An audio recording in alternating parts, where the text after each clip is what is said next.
This time on Square Roots, every great moment in our podcast began with a dream. Each bold leap forward was achieved by hosts willing to do anything to obtain it. We are, all of us, leaving behind families, homes, the very birthplace of our species. Some for discovery, to play the unknown, others for a new start. Today we begin to make our dream a reality in Mass Effect Andromeda.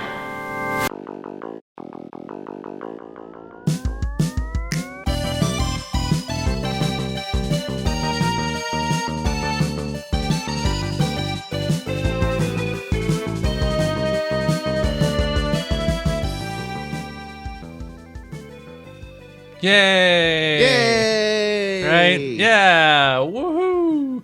Hey everyone, welcome to Square Roots, the classic RPG podcast. My name is Jim Banks. I'm joined by Matthew Van Zant. Mass Effect Andromeda, more like Mass Effect Snore-dromeda, right? It stinks! Johnny Pathfinder Brandon. Cuddle Bear mode engaged. And Vanessa. I'm Vanessa, and Wait, hold on. I'm gonna redo that. I mean, Vanexus. I'm Vanexus, and happy BioWarey to all who celebrate. That's right, BioWarey's back, baby! Yay! Our tradition has come round again. The old And it actually calendar started in flipped January over. this year. Yeah. Alistair, and that guy named Thane. Caden Alenko will never be the same. Yeah. I will also remind our listeners, this is a podcast where we play and talk about your favorite classic RPGs one chunker at a time. And this is, as we have already explained, episode 1 of Mass Effect Andromeda. We're running out of BioWare games. Yeah, we No. got Jade Empire and Vanguard. Veilguard. We did play Sonical Chronicles, so Yeah. There's always Baldur's Gate 2 yeah. Yeah. There's Baldur's Gate too. Oh, yeah. and Jade Empire. Is that right? Jade Empire? Yeah. Yeah. Baldur's Gate 3 could sort of be a BioWare game, you know? Kinda. Not even By remotely a relation. BioWare game. Well, you know, Well, it's associated. Did you ever play those MDK games by BioWare, Matt? I Like the love ones- those games. Yeah. Those are BioWare. That's true. There's very little story. Yeah. Yeah. We could try and I- play Shattered Steel. Is that an think RTS? that, No, thank you. I think BioWare just needs to put out some more games. It's the issue. Get on it, BioWare. If you put out a game a Anthem. year, we'll never fall behind. We could play Anthem. Anthem. No, I don't think we can. Yeah, that's a joke, Matt. It's a joke because it just went offline. Although they're trying to make some fan servers, so you might actually be able to play it. I think BioWare only made MDK 2. Oh, okay. Oh, There's right, Neverwinter Shiny. Nights. Yeah, Shiny made MDK 1. I never played those MDK games. I didn't have a good enough computer when they came out. I think I rented it on PS1, but it didn't run very well. I definitely rented MDK 2. Well, I Was there think a the wonderful Dreamcast thing port? about a I think there BioWare was. game Yeah. is their replayability. So when we get to the end of the catalog, we'll just start over again. Honestly, I'm okay with that. No, thank you.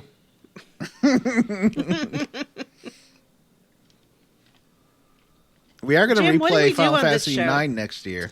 I already said it. Remind Oh, us. this But is we also talk about hot gossip. Hot We also gosh. do that. Hot goss. What's the hot goss this week? Well, I'll tell you. Well, did you... Oh, go ahead. Thought you were gonna ask me. A pic got released today of Sophie Turner as Lara Croft Lara. Lara. in the new Lara Tomb Raider Croft. show for Amazon. And you know what? She looked pretty good. I also thought she looked pretty good. Yeah, she looks fine. Now, is it going to be a fun show where she has fun, or is this like Lara gets tortured and has daddy issues show? Maybe somewhere in between. She doesn't look that dirty or banged up in her picture. She still has a little bit of reddishness to her hair, but they have tamped it down a little bit, I think. That's okay. Mm-hmm. Is the internet mad about this picture? Jason Isaacs is in it. Now, is Jason he's not related to that Isaac guy that Vanessa likes, right? You're thinking of Chris Isaac? No, yeah. Sigourney Weaver's in it. Vanessa's a big Yeah. Chris Isaac stan. I hate that song that he's famous for. I loathe you have that bad song. taste, Jim. That's a I great did not have song. bad taste. Okay, first of all, Baby Did a Bad Dad Thing is also a great song, and That's a Wicked good Game song. is one of the best songs ever written. No, I don't like Yes. that song. Yes. Vanessa. I prefer the cover of it by him. Wicked Game is a great song, and Jim is wrong, and everyone thinks it's good except for Jim. I don't like it. Jim doesn't like sensuality, and he doesn't like Americana, and that That's song crazy, combines Jim. both. This song fucking I do kicks think ass. Americana is What a wicked kitschy. game we play. Great song. Make you feel this way. Have Anyway, you it's tried got Sigourney watching Weaver, the so that music to me video? says it'll be I have seen the good. video. I Trying think to one get of the back on reasons track. it turns me off is the very prominent male falsetto, which I just I don't know. It's hard for me to listen Wicked to. game to play. I'm only gonna break your heart with you. Okay. Great song. Anybody else got any goss they want to talk about? I do. They have finally, after much anticipation, have finally cast the live-action Kratos. And he is Ryan Hurst, the guy who voiced Thor in God of War Ragnarok. Oh, so who's gonna play sexy Thor? I don't know. I haven't seen any other casting announcements other than old Kratos. They're probably going to cast Kratos and then screen test everybody else with Kratos. Jim, can we play Ragnarok this year so that I can finally romance sexy Thor? Do you guys really want to play it every time I bring it up? You guys like get I mad mean, at I me? do.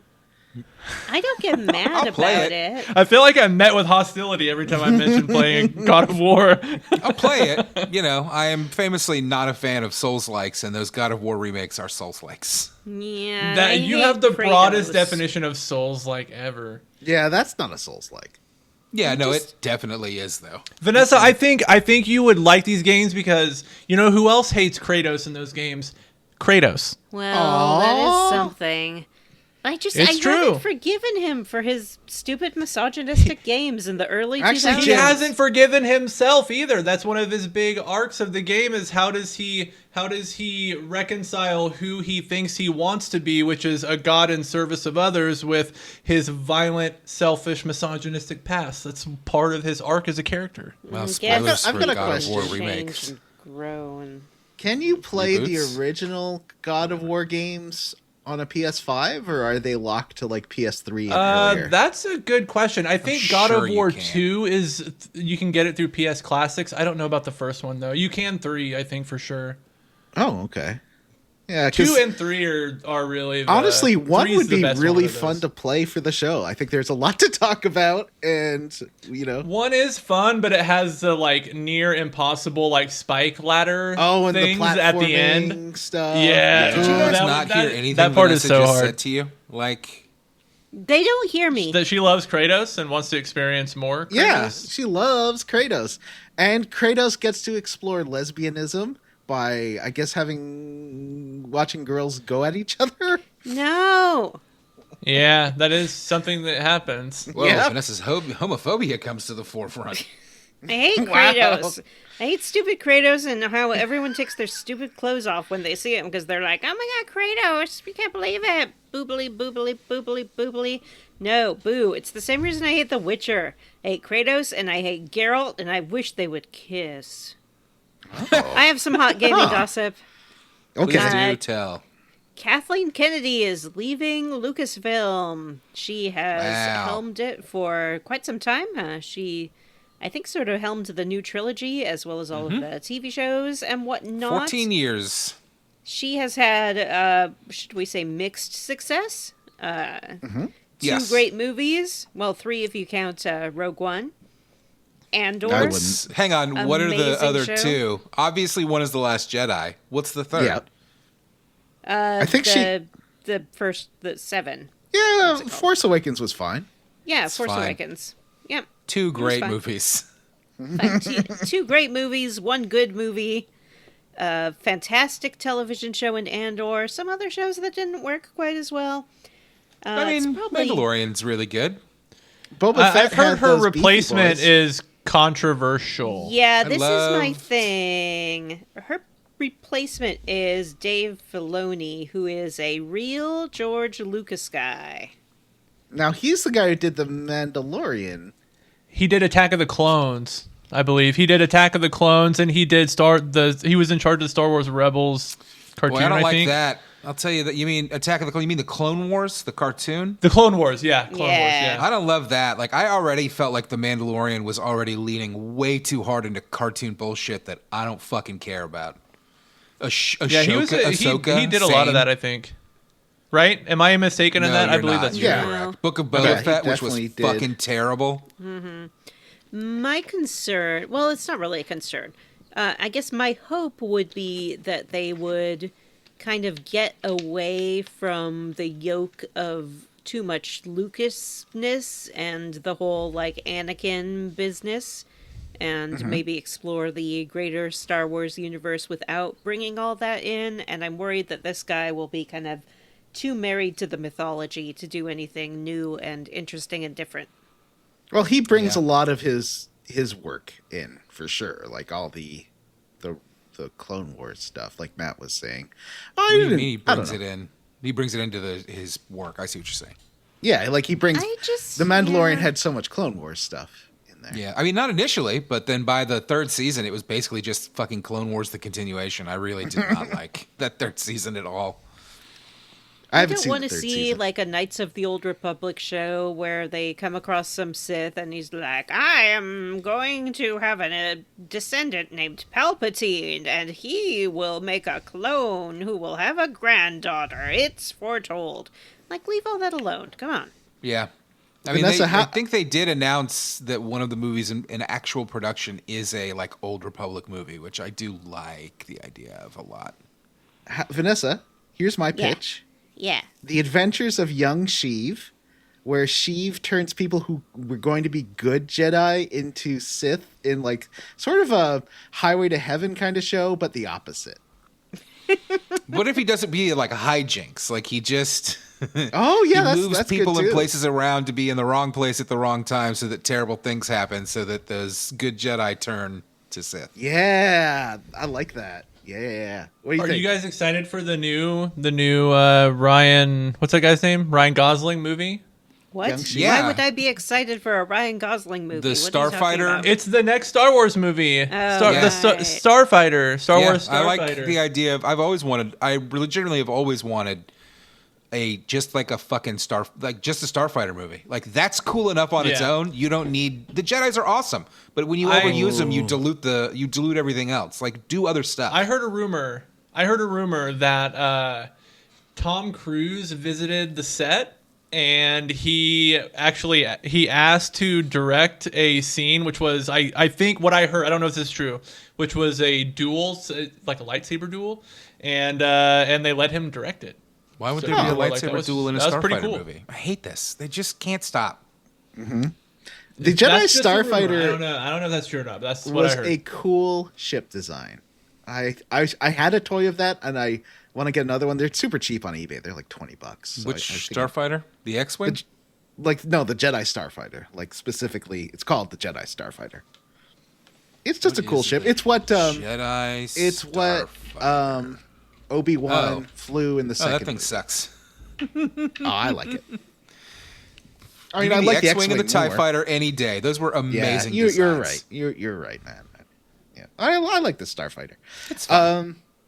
So Mark Dara friend of the show, I guess. Friend right? of the He was show. on an episode. Yeah. Yeah. Made a 3. Pretty much the fifth co-host, if you think about it. Yeah, I don't know Fifth who that co-host, is. Mark Dara. That's because you he- weren't on that show because he refused to face Executive him. producer of the game Anthem. He worked at BioWare for many years. He just released a 3.5-hour tell-all video about what went wrong with Anthem. He mostly blames himself, but there's a lot about like the work culture at EA, and I've watched about an hour of it. It was really interesting. Yeah, because Anthem just went offline this past week, so you cannot play Anthem anymore until they make a fan server, which is apparently like some ex-BioWare employees are helping with the fan server, so that's probably going to happen, which is cool. That's I'm glad. cool. I'd rather like it. Always looked interesting. The movement I thought mechanics it looked interesting too. The graphics looked really good. Yeah, I played a couple hours of it. It plays a lot like Andromeda, like quite a lot like Andromeda. That's what. Yeah, that's it. I played like probably like an hour and a half of it. I went through like that first little tutorial thing that you do. And I got to like the shanty town that you live in and stuff. Mm-hmm. It was all right. Yeah, it wasn't as. We'll talk about it because there's so much to talk about when it gets to Andromeda and what could have been and stuff. And I don't want to hear about what could have been. I just want to enjoy the game as it is. well, we'll talk about it. We'll talk about it, Matt. But anyway, if you want to hear friend of the show, Mark Dara, talk about his experience and what he did wrong and what went wrong with Anthem and sort of the corporate culture that pushed Anthem to be the way it was. And there was an interesting thing about before they set up Anthem. I think Casey Hudson made this video about how BioWare's like formula for making games was getting old and they need to step things up. And this video was only meant for the executives at EA. It was basically a pitch for Anthem. And unfortunately, the executives really liked it and then played it for all the employees. Like as they were making, BioWare style Mass Effect 3 and Dragon Age Inquisition, this like EA's or BioWare's way of making traditional RPGs is dead, and we need a new way because this way is old and stupid. As they were making these games, like that must have been so disheartening to all the employees. Must have been so demoralizing. Yeah, and we're gonna make Destiny alike. Yeah, that sucks.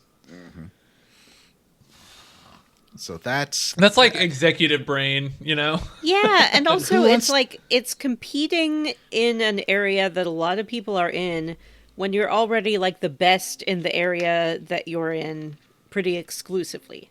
Like Yeah, but it's getting Bethesda old. and BioWare were sort of like in there, but they were still selling. It's like they were still making money.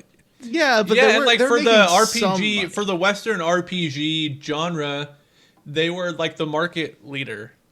Right. Yeah. And then And they talk about like it. dethroned themselves. The idea was that they were making money, and they were making pretty good money, but if they made a multiplayer game like that, they can make money forever. amazing money forever. Yeah. Yeah. Right, They can make GTA 5 money. And because of, shareholder culture, making the most money is the most important thing, even though you could be like an industry leader and the first in excellence in your area, if you just make a little less money and people will still be that's billionaires. why these mid-tier games are outside of Japan not happening anymore, because the larger a company is, the less interested they are in a profitable but not game-changing amount of profit game. Yeah, every product has to be a long shot potential $billion project. And then when only $billion one hits, gamble. they can say, look at us, we made all this money, as opposed to look at these 10 products that all made good money. That's not good enough. It's dumb. Yep. Hey, I was just going to ask about this Shift Up thing. Is that you? the CEO of Shift Up, the developer of Stellar Blade, which you all may remember as the sexy robot lady rogue, butt game. Dark Souls-like. Yeah. That came out last year. TNA. I came remember out. everyone like being excited about it to come out as a game, and then I never saw anyone talking about it as like a good game to play. It was like one of the top-selling PS5 games, like one of their biggest first-party releases for the entire platform, I think. Yeah, well, good for them. Anyway, the CEO of Shift Up has come out as pro AI. Whoa. Cool. He said that in order to compete with the larger studios, they have to use AI that can do the work of dozens of people, or something like that. But that's ridiculous. I mean, I guess if you're saying in order to compete, making the same kind of games, it's the same thing I was just talking about. It's like, yeah, you can't make the same kind of games that teams of hundreds of people are making if you don't have hundreds of people, but you can make excellent, smaller games. I have an important question for Matt. No. Do you have a less than Jake koozie? Yeah, this is like the fourth time we've talked about it on the show. This Is is my it? Less Than Jake koozie. I bought this I at like a it. Less Than Jake concert. I like it. In fact, And I think I'm Matt very is planning excited to get about another koozie at some point. I am. I was just telling Jim last night that I'm going to see Goldfinger in the same suite at the same venue next month on Valentine's Day. Her And name I'm is excited, and Shirley if they have Bassey. koozies, Goldfinger. Goldfinger. I am excited to go to that show, and I hopefully will be able to buy another koozie because I like this koozie, but the inside's all torn up to shit because I've been using it for like 2 years. I don't like the word koozie. I don't know. It's like moist to some people. I like it. I think it's cute. That's a fun thing that reminds me of a meme that somebody posted in the Discord this morning that was add moist to the title of any game to ruin it. Oh, yeah. Moist Okay, let's do it. Effect Andromeda. Vanessa, would you like to play Moist Effect? I'm pretty sure we already are. Oh, What does that sure mean? some squeaky. Nothing. I just enjoy BioWare romances. Dragon Quest VIII Journey of the Moist King. Yeah. We stand a moist king. Super Moist Brothers. Oh, I have a piece of gossip that's not on the list, but I feel like we should talk about Honk. it. Well, honk. Yeah, you The gotta honk. The first truly terrible game of 2026 has been released. Ooh. Oh, It yay. is called Code Violet. Ooh. That What's sounds that? familiar. It looks like a Stellar Blade knockoff that is getting absolutely abysmal reviews. Oh, I think thought there would be just like gave a it a punchline or Four. like It's got a ramp up. 29% on Metacritic. What kind of game is it? It's like I think it's like a sci-fi action game. Did they Sci-fi use action roguelike, AI I to think. make it? I'm pretty sure people say that all of the assets look super generic, like they're AI generated and slapped together. Who already says Okay. everything's AI now? The It's rumor true. I heard today was that the Stranger Things final season may have been partially written by AI because there were plot holes. As if plot holes are the fault of fucking AI. Yeah. The AV Club's review of Code Violet says 90% of this game's story happens in the final 10 minutes of the game, but nothing is paid off, mostly because there's nothing to pay off.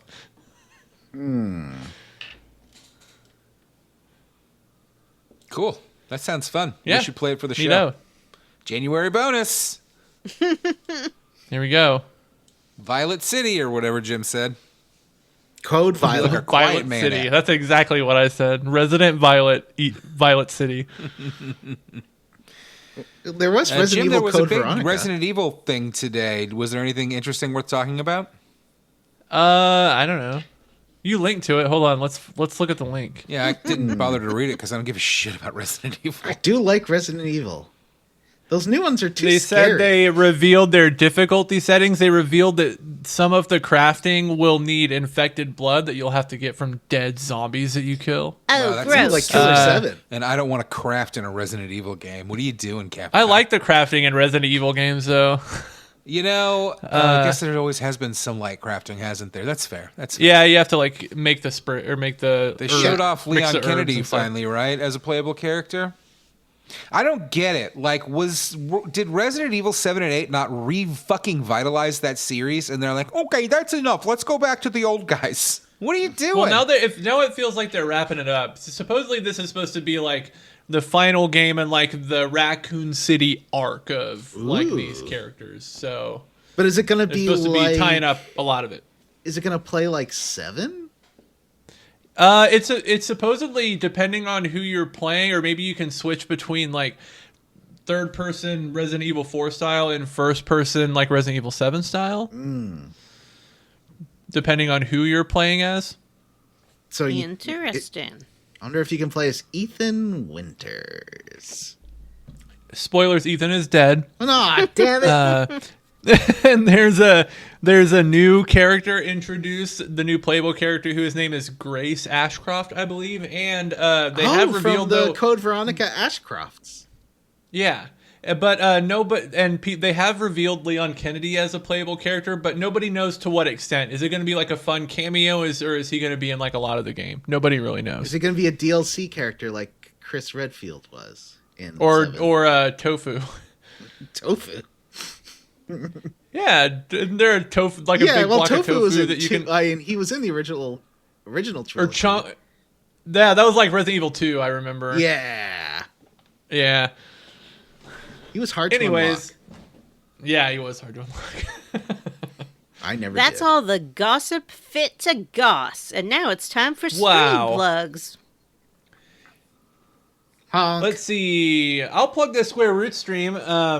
Matt has recently started playing System Shock 2 Remake, the 25th anniversary. Ooh. He's doing great at it, even though, you can tell it's a little frustrating. You can tell it's a pretty hard game. Mm-hmm. Matt put me on a quest to see if I could find some mods for it to potentially make it easier. And it's funny because every place I looked, every mod is just designed to make the game harder. Like, they make things in the store more expensive, and they make you like easier to detect. And so just tell Matt to download them without telling him what they do. I know. It makes it like way more hardcore of a survival game. So I was like, there are no like make this game easy mods. They're all, I want this game to be really hard mods. So that's fun. I'm also playing Grandia 2 on stream. That should probably be done pretty soon. Grandia 2 continues to be a great game. Even though, as John said in his review, speaking of John's YouTube channel, as John said in his review, it is pretty crashy-washy. I think in every session I've played so far for the stream, it's crashed at least once. What are you playing it on? PC, playing it on Steam. Oh, wow. So yeah, it's definitely prone to crashes. And they're like the most sudden crashes. Like, it won't like freeze for a second and then close. It just like goes away in like an instant. Like, you're 1 second you're playing it and the next it's gone. It only crashed crashed for me on Switch once, I think. Maybe twice. Ooh, it does it quite a bit. I was surprised at all the audio glitches in your Switch review. Yeah, that was bad. Like, I didn't get any of those, I don't think, in the PC version. Okay. What did you think of the footage of Grandia 3 that I put in there? Oh, Grandia 3 looked great. You were right. It's very airplane forward. Yeah. That'd be a fun game to play on stream, too. Yeah, it would. I downloaded... I actually got Grandia 3 and a game called that Radiata game that Matt mentioned last week. Is it Radiata Stories? Yeah, I've never played it. Yeah. I played some of that the other day. I didn't play it on stream. I just played it. I think I played it like after I was finished editing the other day. But it was really fun, and the game is like it's really funny actually. So that's a nice little discovery.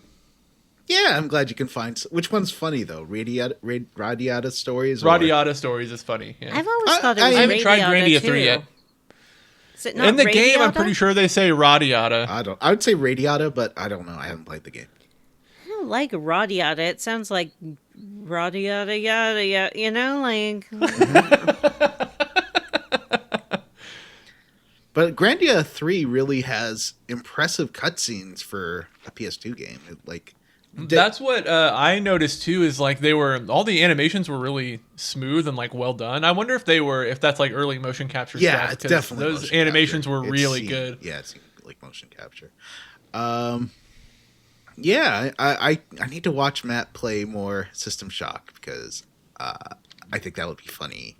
I want to see him get frustrated. Also, Jim, as a quick tangent before we go to Bears and Games. That's not nice. That's not a nice thing to say. I think I might need you to get me or show me where to download that animation fixing thing for Andromeda, because the animation is so bad.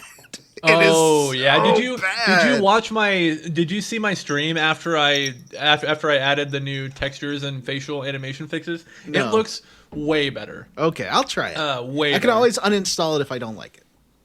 Yeah, I'll show you how to install it. Yeah. Do you need Vortex? I have Vortex. You need Vortex, and you need another third-party application called Frosty Mod Manager. Oh, and then you can launch all the mods through Frosty. I think I have Frosty. What? How's Animal Crossing? I'm not playing Animal Crossing. I'm looking at my phone. I'm just asking you how Animal Crossing is. I don't believe you, but I'm just asking you how Animal Crossing I'm going is. to talk about that in my level up. I was just looking at my phone, so I had the That's a lie. Mass Effect. I can see the Switch. We can see the Switch in your hand. Switch in my hand. Stop trying to trick me into tilting my camera. Johnny just turned on a Game Boy, like a classic Game Boy. He's going to play Animal Crossing as well. Bears and Games Neo, Johnny. Do you want to give that a quick plug? What are you working on?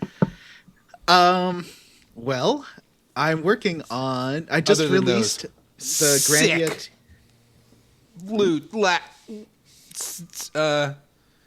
muscles. You know what? I didn't go to the gym last night because I was like, I don't know how long it's going to take me to finish this chunker of Mass Effect, so I just stayed home and played Mass Effect. Yeah, I was basically Can't get I finished swole, it I'm 10 minutes before gaming. we started recording. I know. I'll see if I can God. get swole tonight after work, but I have to charge my car, so that sometimes takes a little priority.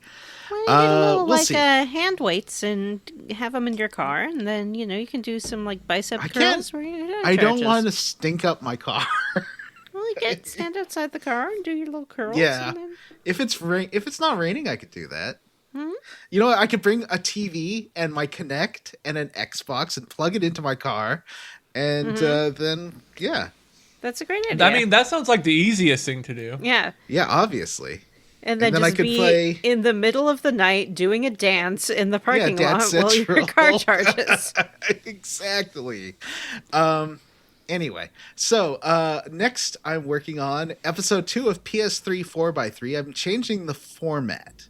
So this is now I'm taking games that explicitly have a 4x3 mode and focusing on them.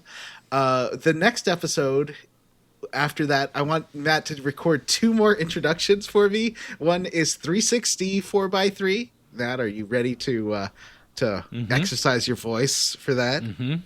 And then there'll be... I don't know, Johnny. I really am disappointed with how my Mad World parody came out. I'm feeling very vulnerable. But you did a good job with PS3 vulnerable. 4x3. Did I say that right? I don't think I thought he did a good job with both of them. And then you could do... I was trying to think of how it could work with the other ones, and I was thinking we 4x3, but sound very confused as you do it. What about like woo-wee, or wow-wee? Wow-wee, 3x3. 4x3. Well, we'll work on it. We'll brainstorm together. But yeah, I'm sort of looking at games that have a 4x3 render mode on PS3. Last time I randomly chose them to see if they did or did not, but this time I'm just going to choose ones that I definitely know did. I think that's just a better use of time. And Can I also just say sort that of the more often you refer to me as noted heterosexual Matthew Van Zant on that channel, the more it sounds sarcastic. I just don't want all the thirst follows that you would get otherwise, Matt. I would follow where? Where would they follow me? not on fucking social media, basically. Like in the store, to your in the house. store. Yeah, exactly. You don't want that kind of attention. We should every video you should drop a secret hint, and if you add up all the secret hints, you get Matt's home address and phone number.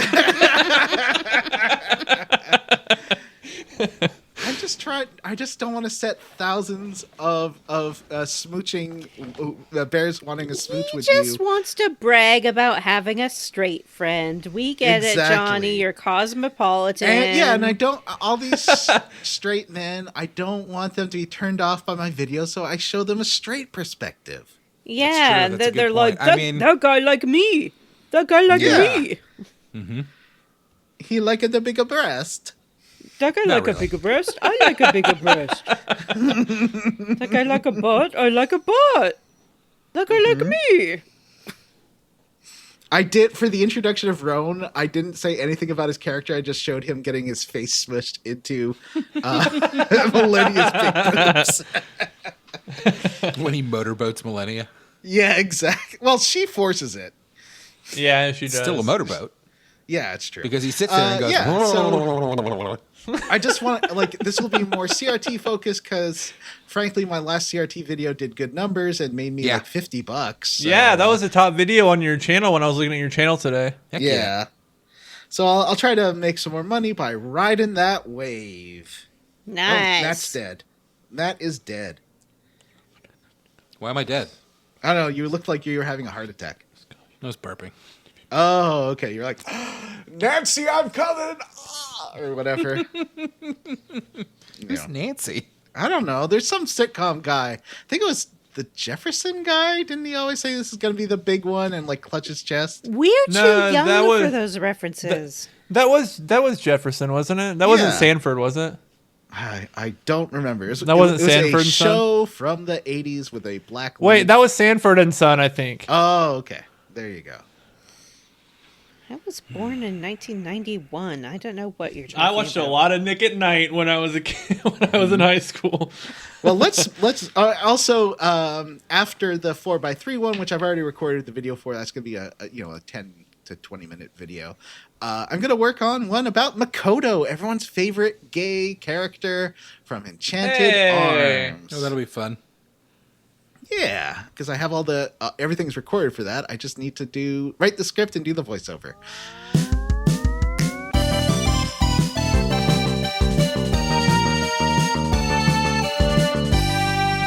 Anyway, how about we talk about Vanessa? Vanessa, now it's your time to how host. about we talk about Vanessa? No, how about we talk about what our history is with this game, Mass Effect Andromeda. Here's some fast facts. Mass Effect Andromeda was released in 2017. It is not a direct sequel to the Mass Effect trilogy, which featured Commander Shepard. It is an entirely new story which takes place in the Mass Effect universe. Sort of like what I'm craving from the Star Wars universe. It was first released on PlayStation 4, Windows, and Xbox One to middling reviews and a general sense of disappointment. In recent years, some people have re-examined this game and said, you know what, maybe we were a little too harsh on it. Maybe people were a little too invested in the Commander Shepard story and they were upset about having to play as a new protagonist and make new friends.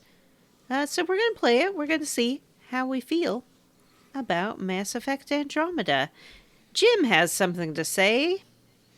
Yeah, I will say on the flip side of that, a lot of what I've seen as I've been reading about the game online is that people attribute a lot of the game's like kind of revisionist positive sentiment is because like a lot of the stuff the devs of the original of the game left unfinished.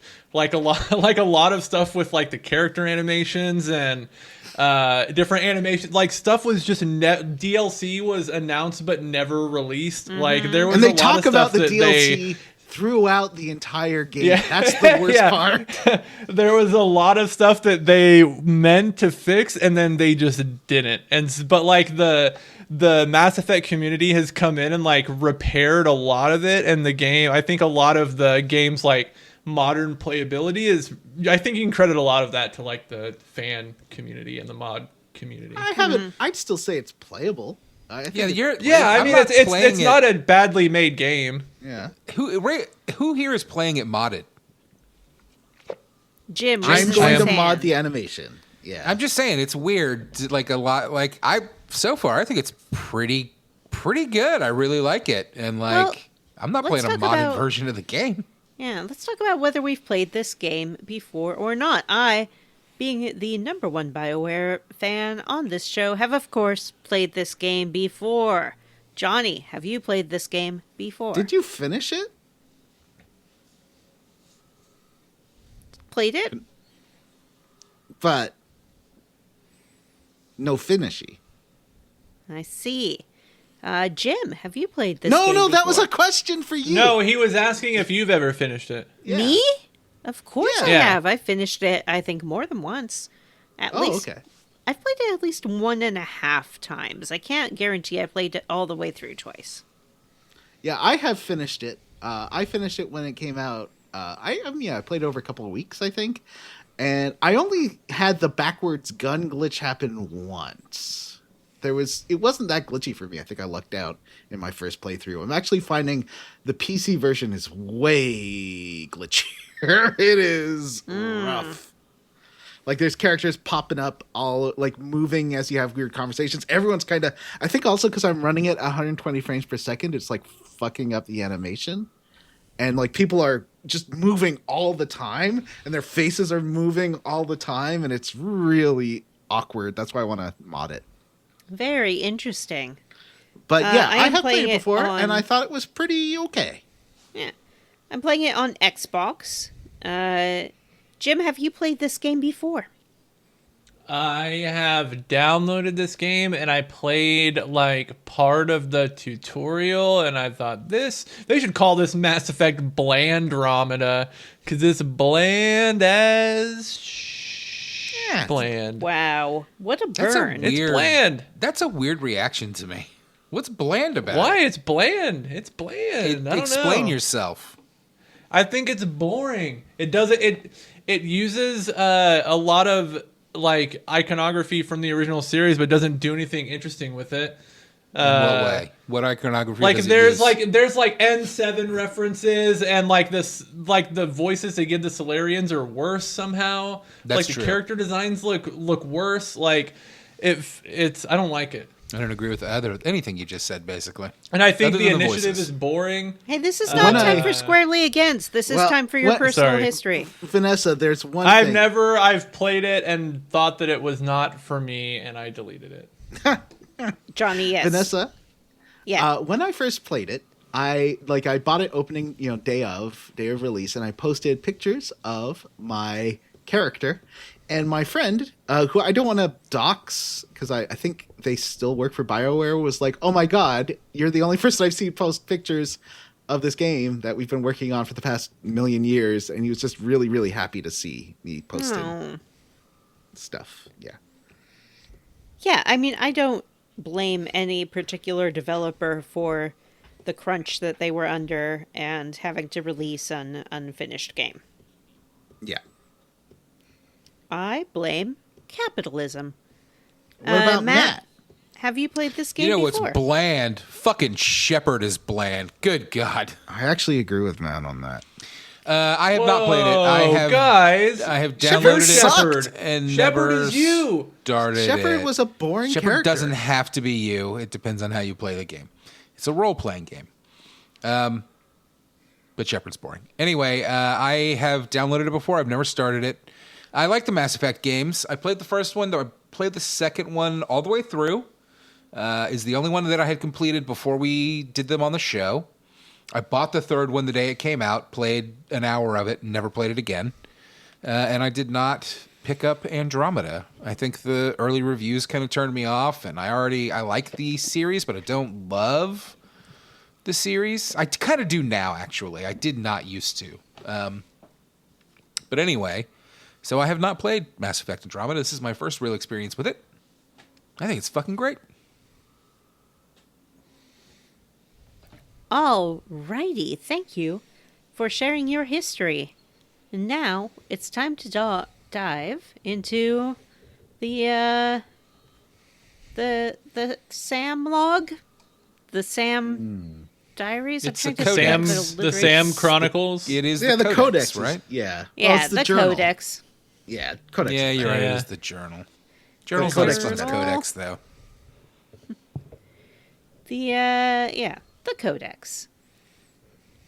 As I mentioned at the top of this episode, we are given a little voiceover overview of what's going on with the Mass Oh, wait, Effect wait, wait. engine.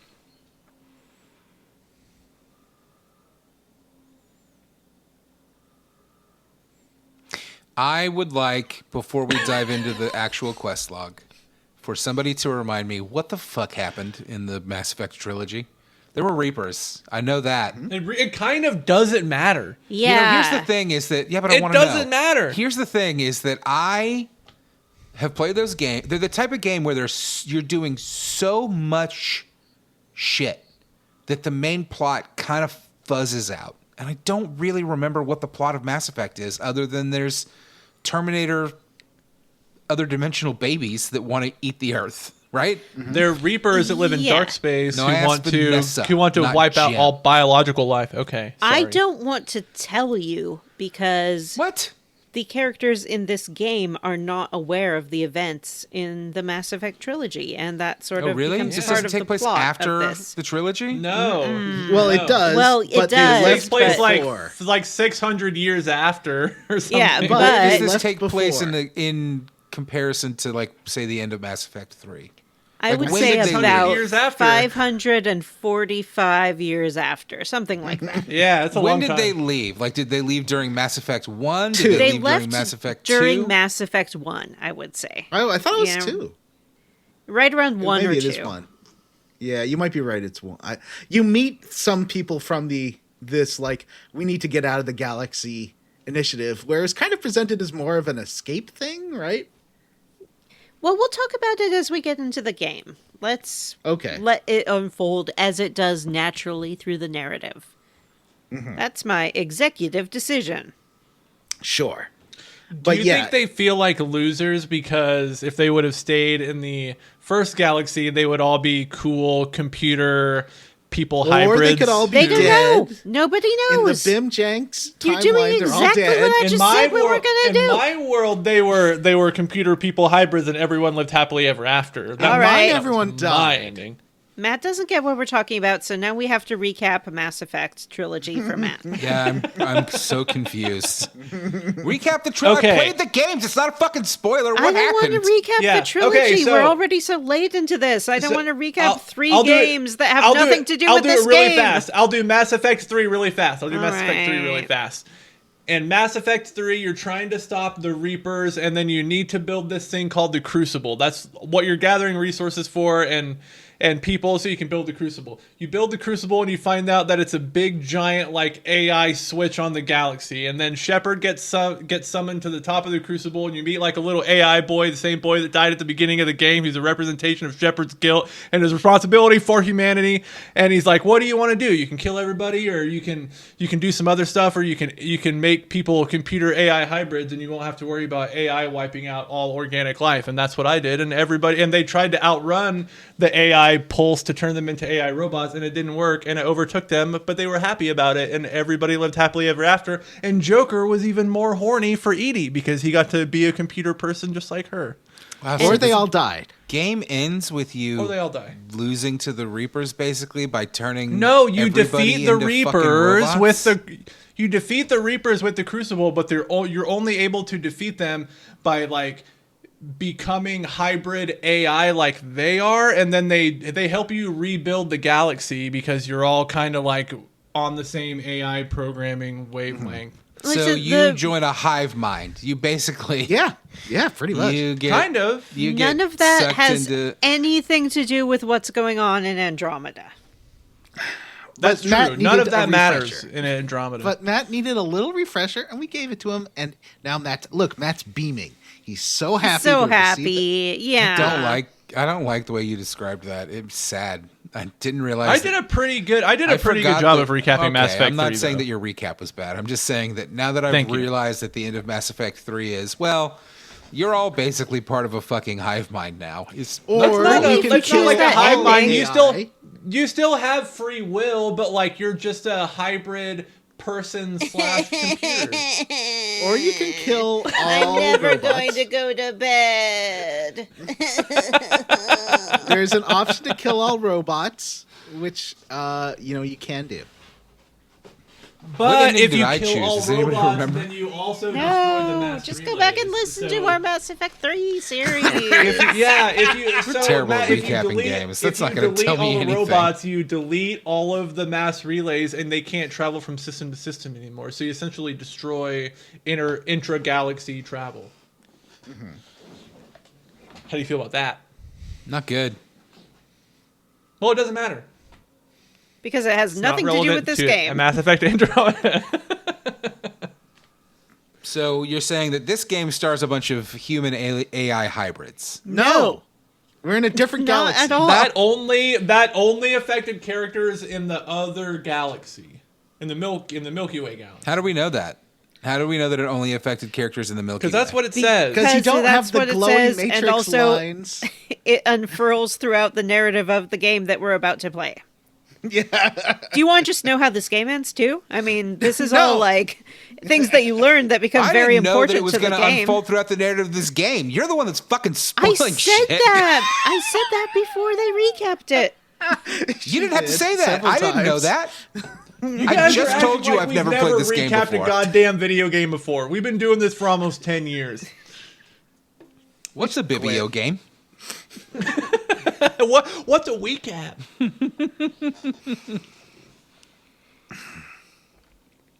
So how does this game start? Before the events of Mass Effect or the original Mass Effect trilogy. Andromeda. Before the events of the original Mass Effect trilogy. Or perhaps simultaneously with the very beginning of the Mass Effect trilogy, an initiative was launched to send a whole bunch of sentient creatures away from the Milky Way galaxy to the Andromeda galaxy.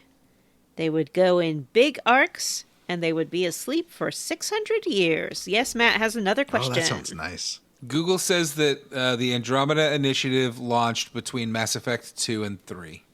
That's what I Okay. said. Do you want to know more about Mass Effect 3, though?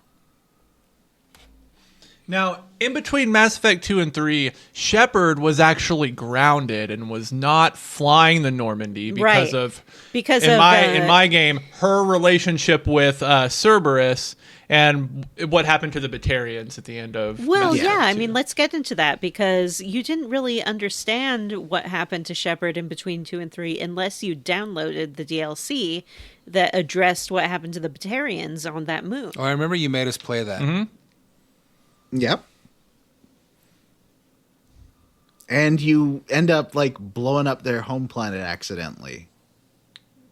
That's You right. like so you, sacrifice like, their home Dark planet Phoenix to do that something planet. else. Yeah. And that's essential to the events of Mass Effect Andromeda. Just kidding. I was It just trying doesn't to have clarify. anything to and I do with raised it. my hand.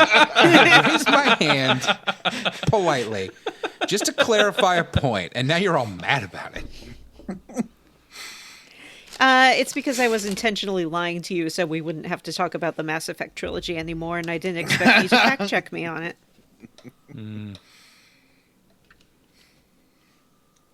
There was a lot of confusion, you know? So Yeah. how's this game start? I don't want to tell you now because I feel like as soon as I start, there's going to be some other aside that we need to get to. So I got let's it. get that This out of the game way stars first. Richard Rider, the Marvel superhero known as Nova, the man Dick without Rider? fear. So Dick get Rider. this. The game Richard Rider. opens with the Dick Normandy being destroyed. And then you see Shepard get sucked out into that's space. Mass Effect 2, Jim. You're Oh, yeah. And That's into right. a No, wormhole I'm sorry. that Mass farts Effect him out Andromeda into the opens Andromeda with- galaxy. With Earth being attacked by a fucking Reaper. Can you believe that? Mass Effect Andromeda Nope, that's opens with Mass a Effect Reaper 3. attack on Earth. Oh, yeah. Oh, Mass Effect starts with you learning about how the elves are treated like second-class citizens and live in ghettos. I was gonna say The that's game where opens you with Ryder becoming the first human Reaper of the Andromeda Galaxy. No, I it thought the game starts opened with Ryder joining the Jedi Academy. with Vanessa with looks like she's about Ryder to getting leave. sucked She's into so mad. this weird Am I? green vortex, and then meeting like the Maker, or maybe that Andraste, and then like they get a glowy hand. No, that's Mass Effect Inquisition. Oh, okay. Vanessa, please tell us about Mass Effect Andromeda, and we'll shut our. This game stupid starts faces. like all great RPGs with you waking up. It's true. Designing a character. Oh, I didn't do that. Should we talk about our characters? Sure. I'm playing Sarah Ryder. That's right. I chose the pre-programmed bland route. Ooh. You guys took all the fun stuff, so I didn't feel like I had anything. I made a Vanessa. I was gonna call her Evil Vanessa, but there's not enough letters, which is a cop out. Why can't there be enough letters? Could have named her like Evil Vanessa. I could have called her Evil Van. Vaneevil. And then I made Johnny Ryder as her brother. Wow, that's sweet. Jim, what did you do? Nice. I made a Matt Ryder and then his sister Johnny Ryder. What? The And sister, she's I will beautiful. say, is a pretty strong Johnny resemblance. Post on a the picture sister, into the right? group chat, Jim. I'll have to find it. I'll take a screen cap the next time I stream. And then my main character is Matt, but I made like Matt as I feel like he would want to be designed. So I gave him like a curtains haircut. His hair is like orange. I don't He want got orange hair. He's got a tattoo on his face. Don't want to face Nice. tattoos. I think he's got a mustache or some kind of. No, maybe he doesn't have facial hair. I love a mustache. He's got something else on his face. Maybe some lipstick. I something. gave Vanessa a ponytail because the other longish hair option wasn't long enough. It was kind of like helmet hair. It was kind of a Rachel, and I didn't want to give Vanessa Yeah. that. I messed And so I around in the gave her- character creator, and the hair options were terrible. Yeah. They were terrible. So Yeah, I gave they her a weren't very good. ponytail. I apologized to Vanessa. I said I'd rather give her a side ponytail. Vanessa said she hasn't worn a side ponytail since the 80s, and frankly, that's on you, Vanessa. I guess that's true. Maybe it's time to rectify that right now. Yeah. I want to see a side pony. That's more of a Did I make a front good pony. choice? Yes, I love it. Oh, if you dyed your hair blonde, you would be the character in the game, the companion character. What's her name? Military Cora? chick. I also gave Vanessa a cat scratch across her brow because Vanessa gets scratched by cats. I love That's being true. scratched by a cat. That's weird. Yeah, that is weird. You All might right, have Vanessa. cat scratch fever. You might be I addicted to promise- it physiologically. We'll be good boys. I want you to talk about waking up and your character. We'll be good boys and we'll be quiet. May I talk about the prologue first, please? Yes. Please. So this group left the Milky Way for the Andromeda Galaxy. They had identified some good planets for them to go live on with their very big telescope. And as you said, then we wake up. We are able to customize 2 characters, ourself and our twin. The twin will be male or female, depending on the gender that you choose for your playable character. They will be the other gender. And you can make them What if you look choose as non-binary? Secondly, when I first played it, I made a very non-binary rider that just looked kind of haggard and they'd had a bad day. Was the kind of look I was going for with Ryder. They had I think they should look pretty sleepy because they've been asleep for a long time. That If makes you sense. choose the female rider, she seems to sort of default to having some makeup on, and then you wake up with your full face of makeup, which I really enjoyed. It was like being in a American television show. I Yes, like Matt. the design of Sarah Ryder, actually. They didn't go for like bombshell gorgeous. She looks like a normal fucking lady, and I really like it. Mm-hmm. Except for she has big eyes. She looks like Ellie Purnell, who plays Lucy in Ella Purnell, who plays Lucy in Fallout. Everyone kind of has big eyes. Everyone looks a little bit cartoony. This was a shift to a new engine, I guess, for BioWare. Oh, really? And it doesn't look like the original Mass Effect trilogy, which looked a little bit more realistic in their proportions, I think. But it's the same engine they did look to it too. Inquisition in, the Frostbite engine, but Inquisition had much more stable facial models and animation. Mm-hmm. There's something a little gooey and a little goopy about these animations. Mm-hmm. So, we wake up. It's the classic wake up, the sitting straight up and gasping for air, which I don't think I've ever done in my life. One time I sat straight up and then slammed my head into a dresser as I was going straight up, and I gave myself a black eye. I gasp for air every night because I have sleep apnea. Where's your CPAP? I don't have one. Oh, Get a CPAP. Meh. So, I've never gasped in a dream. we I have. I don't think. we're talked to about waking up and how we're feeling, and our twin is about to be woken up, so we wander on over to say hello to them, when, whoa, someone turns off the gravity.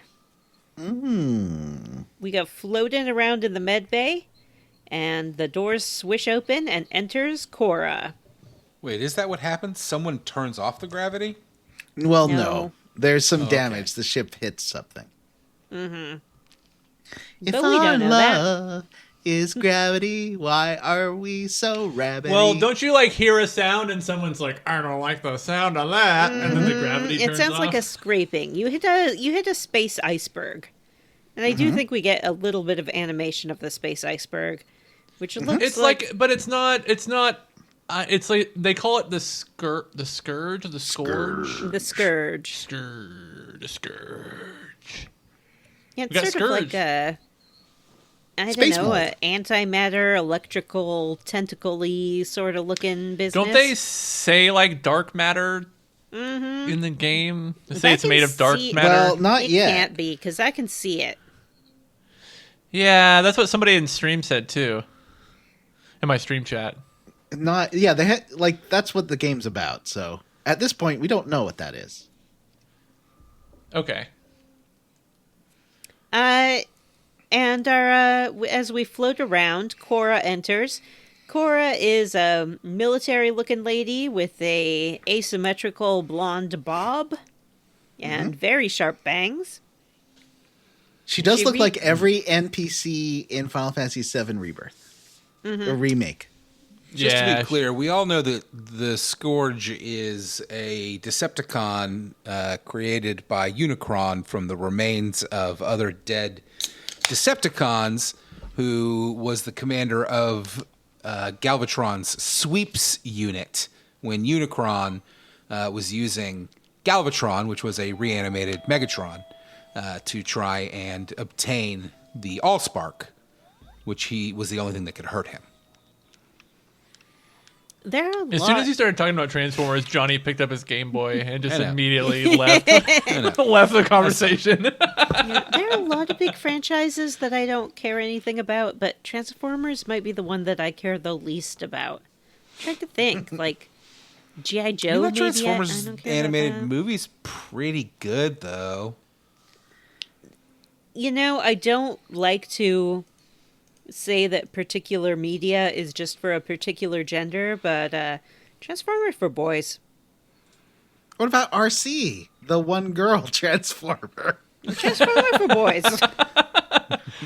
So the Moon is for boys and Transformers is for boys, just so that we're clear. Playing Unicorn Overlord recently, I've realized that clothes are for boys. What? Because Do the the girls women don't not wear clothes? Yeah, no, they're all in fucking bikinis, basically. Oh, man. That's another Kratos game. Come on. That's what I was gonna say. It sounds like game Kratos. It's not actually, and I don't want to derail us here too much, but I recently was playing it and got to the point where you have to choose somebody to marry or to give the ring of the unicorn to, which is basically telling them that you're going to marry The them. ring of the unicorn. Yep. And it does allow you to pick a boy or a girl, I think. I mean, I didn't try to pick the boy. Can you marry I don't know that what- beast man? I bet you can. Ooh. Once Cora reactivates the gravity, we learn that our twins' pod has been damaged, and they're just gonna put him in like a little coma. I'm like, yeah, the pod's been damaged. We're just gonna put him in a coma for his own safety. I don't understand how that works, but I'm not a medical doctor. I mean, doctors do that in real life all the time. A medically induced coma is a thing. But I don't know why or how. Drugs. We're told to report to the bridge by some overhead intercoms, and Take it to if the you want to, bridge. you can visit the exposition wall, which will give you all the exposition you need about this game and its background. You can learn I about. did not do that. No, I didn't think you would. I watched a thing about the initiative. On the exposition wall, Yeah. you learned that Jen Garson is the director of the initiative, that people have volunteered to come inhabit this whole new galaxy, and it's a one-way trip. You can't go back. We also learned that we're on the human arc, and we're part of the Pathfinder team, which are sort of like the forward scouts who find good places for the colonists to live. We head outside the med bay, and here we're introduced to scanning when a nearby piece of machinery has some electrical difficulty. Do you like? Oh yeah, there's like a little scanning interface, and you can scan things in the environment and learn stuff about them. The game makes you do it a lot. Yeah, A lot. I like it's a scanning. way. Yeah, it's a way you can get resources. You know, it's sort of like planet scanning in Mass Effect 3, but it's everything scanning. You can You got activate a your little scanner. wrist scanner. Yeah, a little wrist scanner. Things will highlight in red, and then you can scan them and learn about new pieces of equipment or rocks or plants or all kinds of things. I love scanning, and I think it actually is a really good way to like modernize the codex entries from earlier games by like making it more of a gameplay mechanic with rewards. I think 'cause that's you get great. XP from it. So Yeah, you get scan XP, fucking you everything. You get crafting or like research points. Yeah, I love it. I like it's it a a fun lot. mechanic. Oh, yeah, I don't mind it. And it has a little like pinger that will sort of ping when you're nearby something you can scan, but it's not intrusive. It's just a little visual cue, so I don't mind it. We head up to the my bridge. hands are still trying. My hands are still trying to figure out the controls to this game. I'm constantly hitting the wrong buttons to do things. So The I'm only accidentally time bringing that's my been scanner an up issue all for the me time. is the Sudoku, which we'll get into. Oh man. Yeah. Yeah, I hit the wrong button on that a bunch of times. Every I time I hit A I keep- immediately, and then it fails, and then you have to fight a I bunch know. of enemies, and I get so increasingly angry every time. I keep wanting to also hit the button to snap into cover like you do in Mass Effect in the original trilogy. There's you hit A to take cover. In this game, you take cover automatically if your weapons are drawn. That which doesn't seem I'm to work still super getting used well to. either. No. So we head up to the bridge, and there we meet the head of the Pathfinder program, the Pathfinder himself, our Papa, Alec Ryder. The minute this Voiced Papa by was Clancy introduced- Brown. The minute this Papa was introduced, I was like, "Oh, he's gonna die for sure. 100%. For sure, gonna die." 100%. He's I like, can't "Hello, believe you'd say that about son our or Papa." daughter. I'm definitely gonna live." We have so our many daddy. plans and things we need to talk about after this first mission. Yeah, because I'm definitely going to be around for the rest of the game, so don't even worry about it. Jim identified Voiced by- the voice actor right away. Yeah, Oh. immediately. He said like one thing, and I was like, is that Clancy Brown? I didn't even notice. No idea. Completely oblivious over here. And it was, in fact, Clancy Brown. Clancy voice Brown. of Mr. Krabs. Mr. Krabs himself. Is that a SpongeBob? Yeah, that's a Yeah. SpongeBob. Clancy Brown voices Mr. Krabs? Clancy Brown is the What? voice of Mr. Krabs. Look up a video of him doing the voice. It will blow your mind. Seriously, do it right now. Should I do it right now? Should we put the podcast Yeah, on do hold? it right now. Vanessa Look up would a video really of Clancy appreciate Brown that. doing Mr. Krabs. I It would looks really it's appreciate crazy. it if you don't. Okay, don't do it. Clancy Brown is arguing with Captain Dunn, who is the captain of the Ark, about what they're going to do next. They are upset because they hit a bunch of space icebergs, and also everything in this galaxy seems to suck. Yes. The planet Habitat 7, where they were going to put the home of the humans, comes into view, and it's a piece of shit. It is covered They in refer to all of storms. these. They refer to all these planets as golden planets that they're going to Yeah. colonize. And now that they've arrived in Andromeda, they realize that they're all garbage. More like Molden planets, am I right? Yeah. Whoa, molten. Not only is this planet covered in electrical storms, but it seems like some of it is just flying off into space. Like it's been impacted by a meteor or something. It's not really clear. It's crumbling apart. Nevertheless, Alec Ryder is like, we're going to go down there and find out what the heck's going on, because our telescope looked at this 600 years ago and it looked real good. And a planet can't just become a piece of shit overnight. Or in the course of 600 years. It feels like a planet can become a piece of shit over the course of 600 years, though. Have you seen Earth? Whoa! Oh! Ayo! Suck it, Earth. Wow. So I'm going it's to time to Andromeda. gear up to head down there. We can sort of meet some of our teammates in the co-gender locker room. And we can touch Daddy's special rock. Did you all touch Daddy's special rock? No, where's touched Daddy's special rock? They tell you to go touch Daddy's special rock. I Yeah, don't think I did. Cora I tells don't know you that I did either. touch Daddy's special rock. You can scan it with your scanner. It is a chunk of earth rock in the corner that Cora tells you your father was like rock climbing once and he slipped, but then he hung on to that particular rock and it became his lucky rock.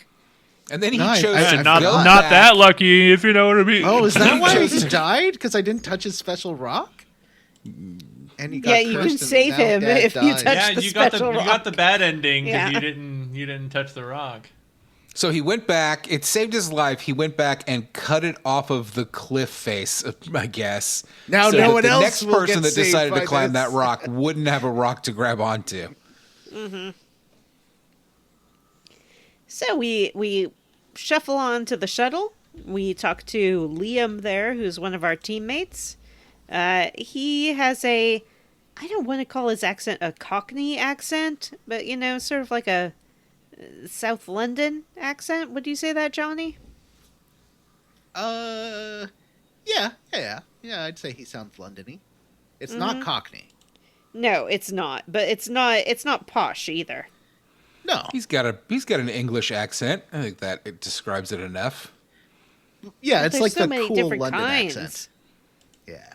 He sounds like a radio host from London. Yeah. Yeah. He sounds like an English voice actor. Yeah. It's like Good a well, I mean, he is voiced by London-born actor Gary Carr. Is he related to Jimmy Carr? Jimmy Carr? Vanessa's favorite comedian, Jimmy Carr? I don't know that he is or is not related to Jimmy Carr. He doesn't necessarily look related to Jimmy Carr, but he could Wow, be. that's racist, Vanessa. I mean, adoption also happens, Vanessa. You're right. Let me check the personal life. I mean, inter races marriages happen, and people That's come true. out all sorts of colors. Yeah. No. I think you're making a good point, and I agree. He probably is married to Jimmy Carr, and took his husband's name. Oh, okay. Yeah, that makes sense. That does make sense. He's been on Death in Paradise and Downton Abbey, where he played the jazz singer Jack Ross that Rose almost ran off with. You remember that, Johnny? You've derailed yourself at this point. I've only seen the first season of. Well, Rose wasn't on the first season. Oh, yeah. I was gonna say who is Rose? Is that the wife? That's not the wife, right? No, that's what's her name? Blonde English actress. She was on the later seasons. You know, some blonde actress in a season that you didn't watch. Yeah. Can we talk? Was she in Ready or Not? Some more about. She 1980s was video not game in developer Ready or Bean. Not, but she's someone who could have been in Ready or Not. Is she Billy You'll Piper? recognize the name. Downton Abbey Billy Piper. Rose. Her name is Lily James. Oh. Oh. And on the podcast I really like called Neighborhood Listen, they keep doing the wife. They keep doing impressions of the wife from Downton Abbey. They're like, oh, what's the name of the husband? Oh, Arthur. Don't do that, Arthur. Don't talk like that, Arthur. Or whatever his name is. Lord Grantham. She's sort of... No, Lord Grantham. Yeah, they keep doing an impression of her. Anyway, this is getting increasingly off topic. Boring. Oh, it's off topic. Yeah. As we're chatting with Liam, our shuttle is, of course, struck by lightning because we just flew into the middle of a lightning storm. Everyone seems really shocked by this, and I don't understand why. They're we flying also fucking see spaceships. This must be really strong lightning. If your It is. fucking spaceship can't withstand lightning, what are you doing? It's like blowing up old precursor bases and stuff. This is pretty bad lightning. it's bad lightning, and also the rocks are floating in the sky. I like that. Liam is sort of sucked out of the hole in the side of the shuttle, and you are sucked along with him. You are hurtling down towards the ground, and your boost jumps just aren't working. Finally, right before you hit the ground, you manage to boost a little bit to soften your landing, but you What's a roll boost down jump? a hill. We'll I've get played to it. Mass Effect. I don't recall any boost jumps. You roll down a hill, you crack your little helmet open, and start gasping for air because the air here also sucks. Happily, you have a caulk in your wrist. Yeah, she's got like a Omni repair gel? tool, like an Omni tool repair tool. Yeah. It's not like Nanobots glass, or right? It's something like like a that. hard light. I thought it was like a what do they call like a polymer? clear epoxy polymer thing. Yeah. But if she just sprayed it at her face, it wouldn't form a helmet. It would just blind her. Well, at least this Yeah. won't come in useful in 5 minutes. Yeah. Maybe it's a one-time use. So, And the dad was out. yeah, you sort of get yourself together, and Liam is there, and he says, oh, let's try to find the rest of the team using our brand new navigation system, the Boost Jump. You can jump. I love boost jump. You can also dash, which is fucking awesome in is combat. Great. Dashing makes the combat so fun. Yeah, it really does. It really does. You have a fucking boost dash, a rocket dash, and a rocket jump, and good God. Something I fucking really love it. appreciate too is that when you aim your gun as you are descending from a boost jump, you will glide down so you can shoot a bunch as you're Oh, falling I didn't down. know that. I love that. It's amazing. It's like a little cool combat feature that the game Ooh, that gives sounds you. fucking fun. I love jumping around. Yeah, I love it's it a good too. time. It makes you feel real unstuck from the floors of the environment. You can also sort of climb up obstacles, but why would you when you could boost jump all over the Well, place? climbing is fun too. I like a climb and I like a jump. This game has really good mobility, which is really fun. I use the climb sometimes because you want those like fine movements that the jump maybe won't quite get for you. Because this game does have platforming.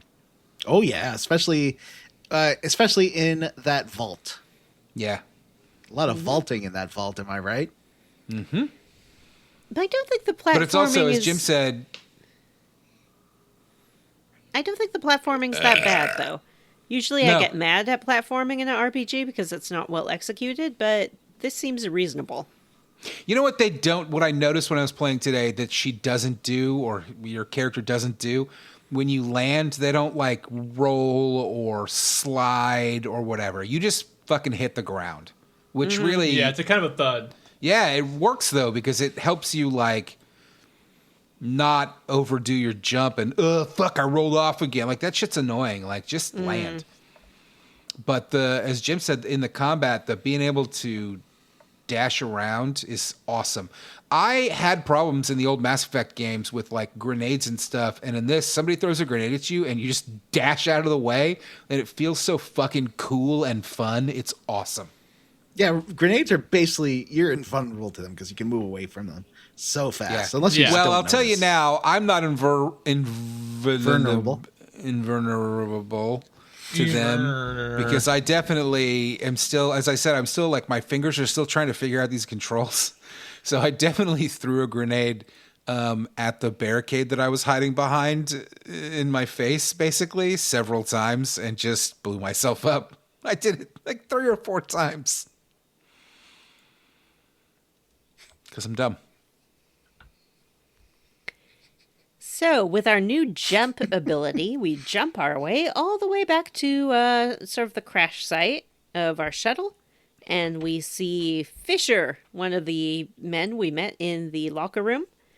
And he is encountering some aliens. What do they look like? What are they called? They're like they Baba look men? like I a... guess we learn what they're called later. Yeah. Baba They man. look like sheep. They look like sheep. I like the way they look. I think it's cool. Yeah, do you want to describe them? Yeah, they look like sheep. Baba. But like they're where you would imagine wool on a sheep, they have like rock armor, I guess, on their Bone. bodies. It's bone. Bone armor. Yeah. It's bone. Yeah. Bone boys. Bone sheep. They don't look super like sheep, but they've got like backwards legs, and they've got like they just have like a sheepish look to them. They're like, oh Not gosh, in that they're guys. shy, but Yeah, exactly. They're going. They like touch their cheeks a lot The or hell put their just 2 happened? fingers together. They're like, Yeah, they blush whenever you look at them. and For they some do reason, have like Zoom just decided to flip all of my views of you guys. So now Johnny's over here, and Vanessa's over here, and Jim's down. Like you all moved over a space. It's very weird. Now I don't know what to do.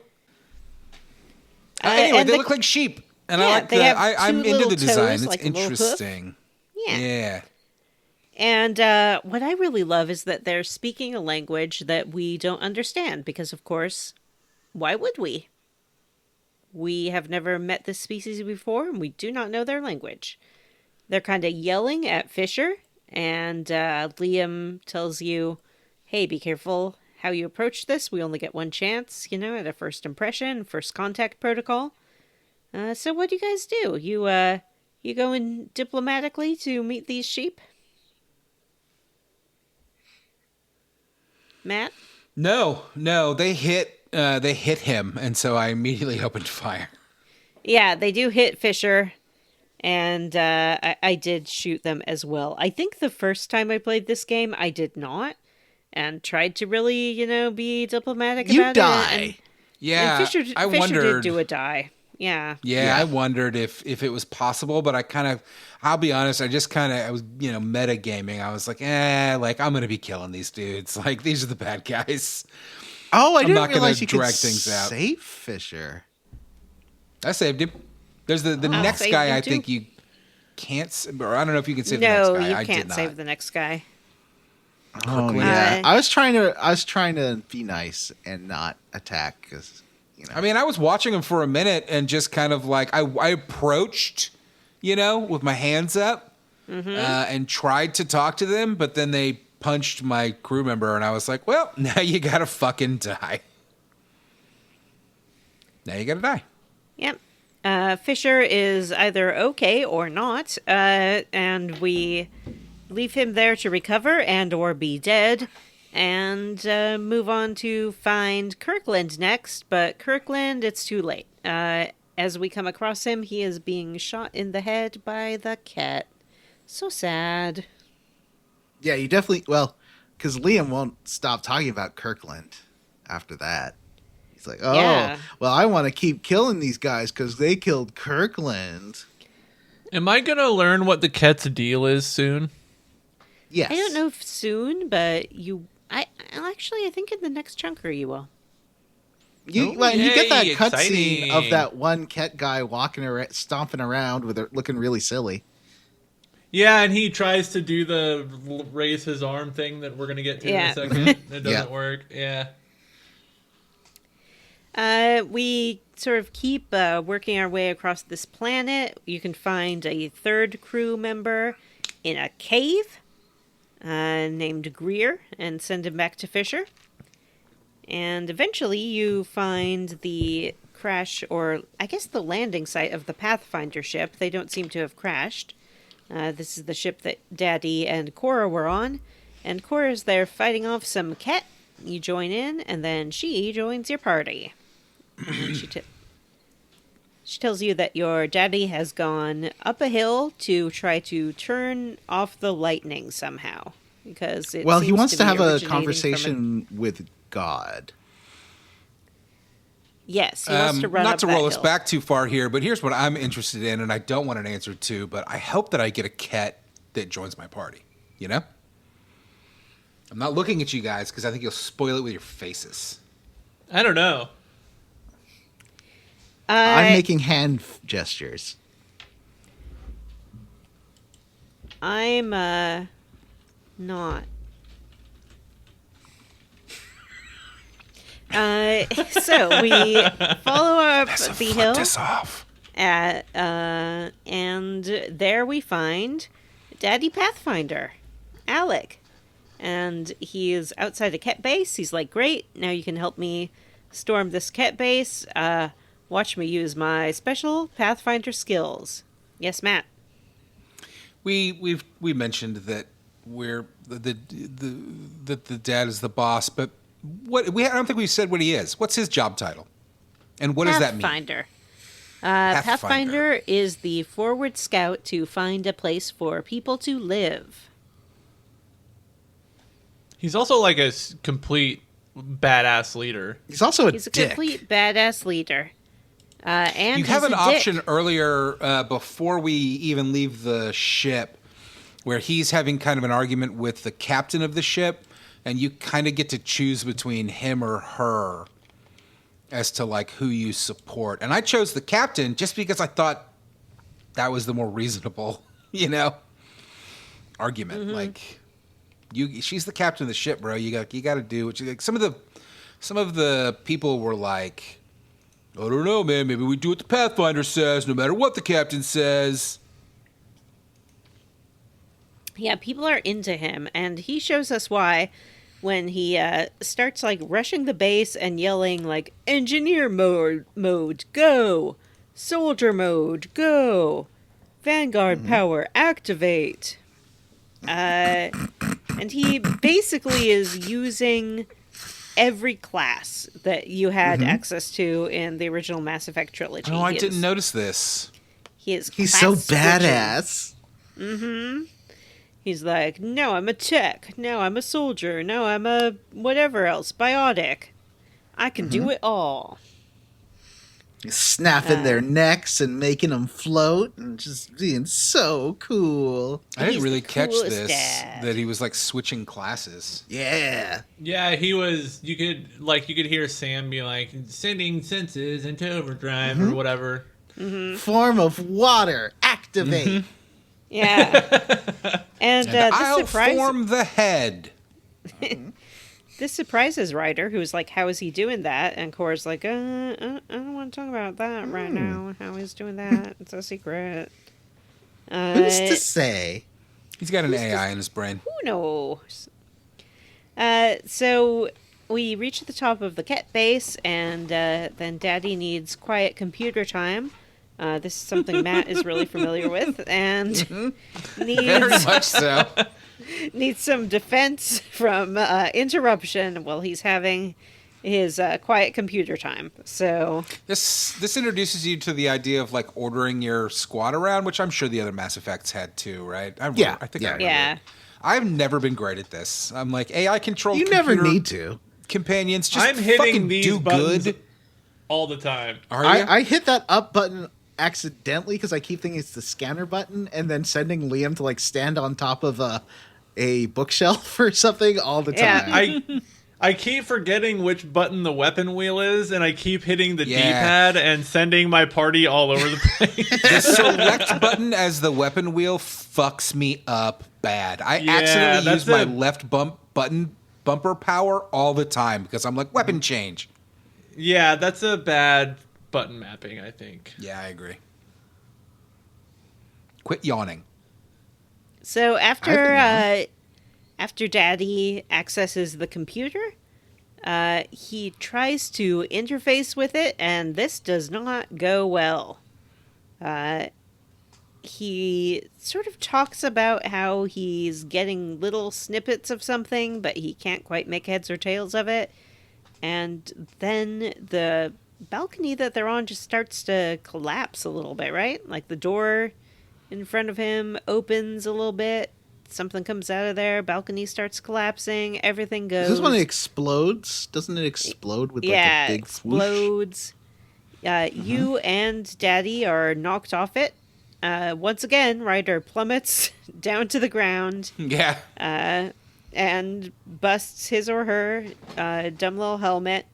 I guess didn't have enough helmet spray left to repair it again. I feel like a fucking butterfly could bust these helmets open. Yeah. These things break all the time. They're made of fucking sugar glass.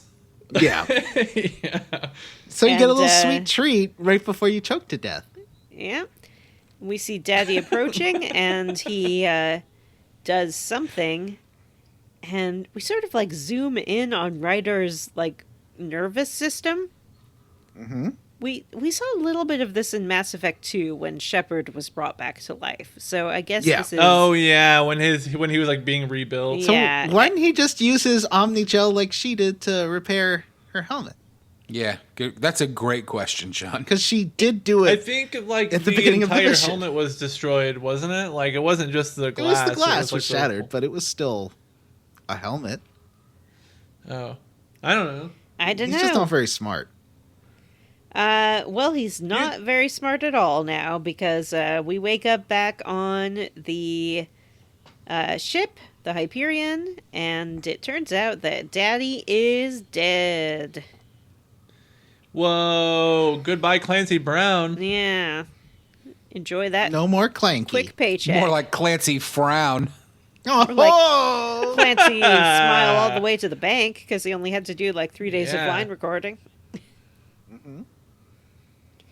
But we have a new daddy, the voice in our head named Sam. I see Yeah. this as an immediate Vanessa boyfriend. The voice in your head? Yeah. I mean, He's he's English. really smart. He knows about a lot of Soft-spoken. different things. He's soft-spoken. Soft spoken. He doesn't have floppy hair because he doesn't have hair. And not like She he's could bald. imagine him, but as if she he could, is an like incorporeal- program One of him to the look like incorporeal- however she wants. One of Yeah. the recommended quality of life mods that they recommend you install with like the facial animation updates and the retextures of the aliens is one called Shut Up Sam that drastically reduces the number of lines Sam is allowed like to. Why would you I want to enjoy do Sam that? Yeah.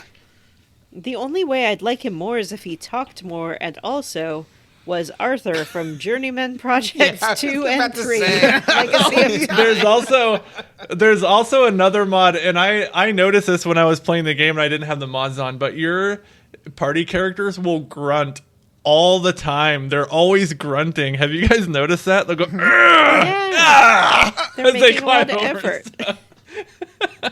It's so much grunting.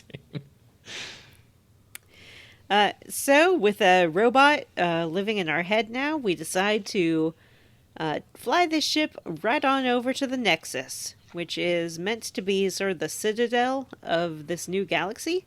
We figure, okay, well, Habitat 7 didn't go well, but we'll do our rendezvous with the Nexus, and everything will be great. However, like everything else in this galaxy, the Nexus sucks. They're all excited like it's party time. We're going to the Nexus. We're going to pop some fucking champagne. We're going to have a grand old time. And they get there and the place is fucking abandoned. Get to hang out Yeah. with everyone's favorite aliens like the Hanar and the Quarians and the And Volus. what The are the Elcor. big guys called? Elcor. Elcor. Yeah. They're all on this DLC ship. I mean, this ship that's coming.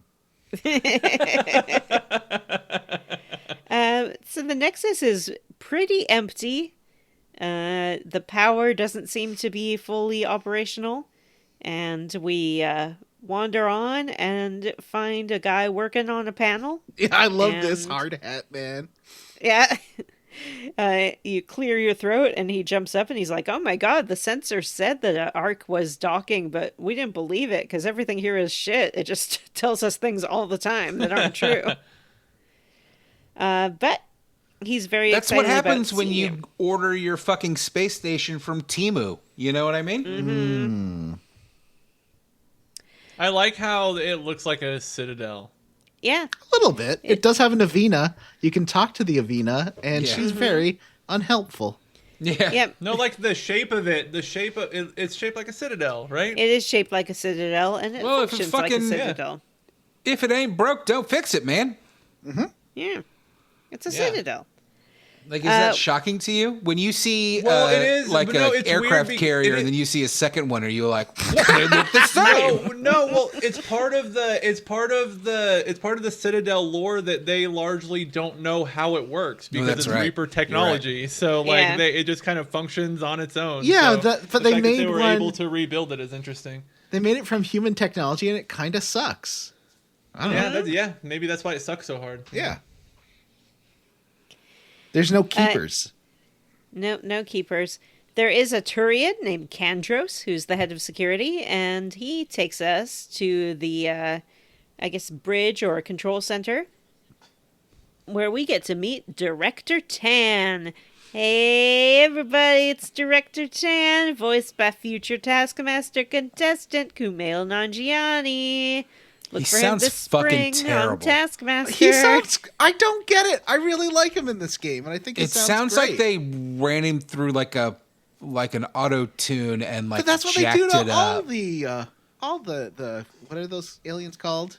The Solarians? Wilbur. All I'm saying Yeah, is that's he what they do sounds with all this. fucking He has terrible. the same voice. I think it's because you know the voice that Bring hearing it go Morden through- back. Yeah, I think that you don't like having a voice you know go through the same processing as all the other Solarians.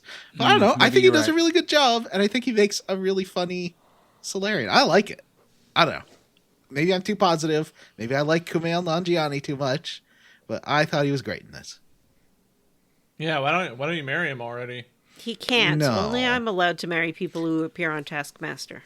Because he's racist against Krogan, and that's bad. I can I look just, past like, it. I don't- I think he was suggesting you marry Kumail Nanjiani, not Director Oh. Tan. Yeah. Also about these this intra nexus political situations. I don't know. I don't think there's room in my heart for this. I don't care. I actually But Like, you I- never care about stuff like this, Jim. You never care about know. like It's political boring. intrigue. I is love boring. it. Yeah, I'm with It's Vanessa. boring. This is the kind of spice that I think works really well in this game to separate it from the other Mass Effect games, like that it's not a utopia society, things are going really bad. The other Mass Effect games had that. You had all the fucking different factions that were all fighting on the Citadel. Nah, they're all getting along. Oh, Johnny's right. They were was all wrong. getting the along. Volus weren't even allowed to be a Citadel council race. Yeah. Because Neither they're were the little Elcor. moles. Neither were the Hanar. They're elephants. I humans. like the mole men. What, The you want- humans you want were on the moles council. and Not in the elephants first to game. join Game? the UN. This Yes. is nonsense talk. What are you talking I about? do. That would be a better game. I want to see a Hanar counselor. Everybody wants to see a Hanar counselor. This one has a gun. Blasto. Yeah, I wonder if Blasto. I'm sure Blasto has to make an appearance in this somehow. He does. Or was he on the DLC? Oh, No. okay. Good. Tan tells us that Jan Garson and the rest of the senior project management are heckin' dead. Oh, yeah. No, not Jan Garson. They talk so much about Jan Garson, somebody that I have no context for and don't care about. It's wild. You could. It's like somebody Jan in Garson. development wrote a whole goddamn story about Jan Garson, Well, so they had to wasn't keep Jan bringing it up, Garson even though it had in nothing to do with Mass this game. Effect 2, I feel like. I could be wrong. I don't know. I feel like there's You know that's that, the like- that, you know that's that, like, the Andromeda Initiative Simpsons- quest line. You know that Simpsons meme of the nerd who's Homer's holding the like little banner of like him being a fan of something. There's like one person out there who has what's that guy's name? Jan Ganar. it's a Yep, lady. Ganar. Her name is Jan Garson, and Jan- she is of Jan course Ganar. from the comic series Mass Effect Discovery, which I'm shocked that Matt is not a fan of. I'm not shocked. I'm not shocked at all. You love comic books. I do love from comic Dark books. Horse. That doesn't mean that I love tie-in media I comic still books to want games that us I to barely played. do a. You know that'll be my next bonus is us doing a read through of that one Mass Effect comic because it's so bad. It is so bad. I think we could do a really good Vanessa can play Jan Ganar. Yeah, well, she's not in that one, but I haven't Yeah. read the Jan Garson one. The classic Jan Garson comics, Mass Effect Discovery. Ooh. So Director Tan is 8th in line to be the head of the Nexus, and he's doing a great job. He tells us Doesn't that, They seem like call it. him number 8 Yeah. or something like that. yeah, they call him number 8, derogatory. And Yeah.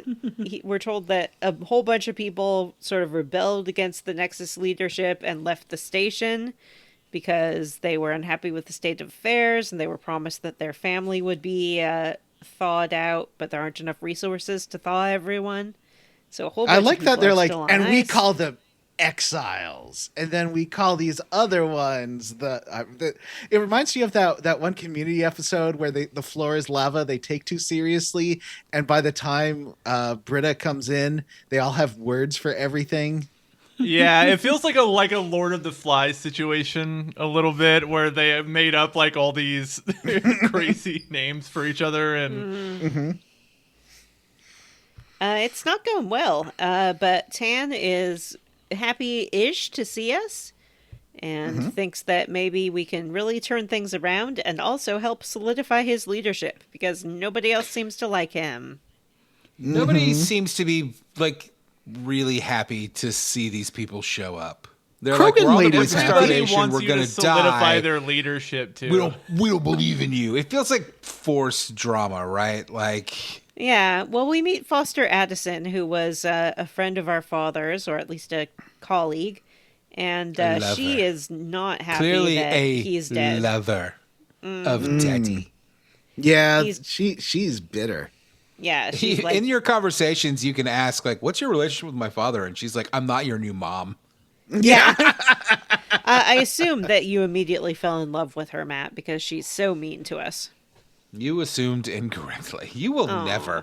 You're terrible at this game of understanding your friends' like sexual proclivities. You're the I've noticed fucking that. worst at it.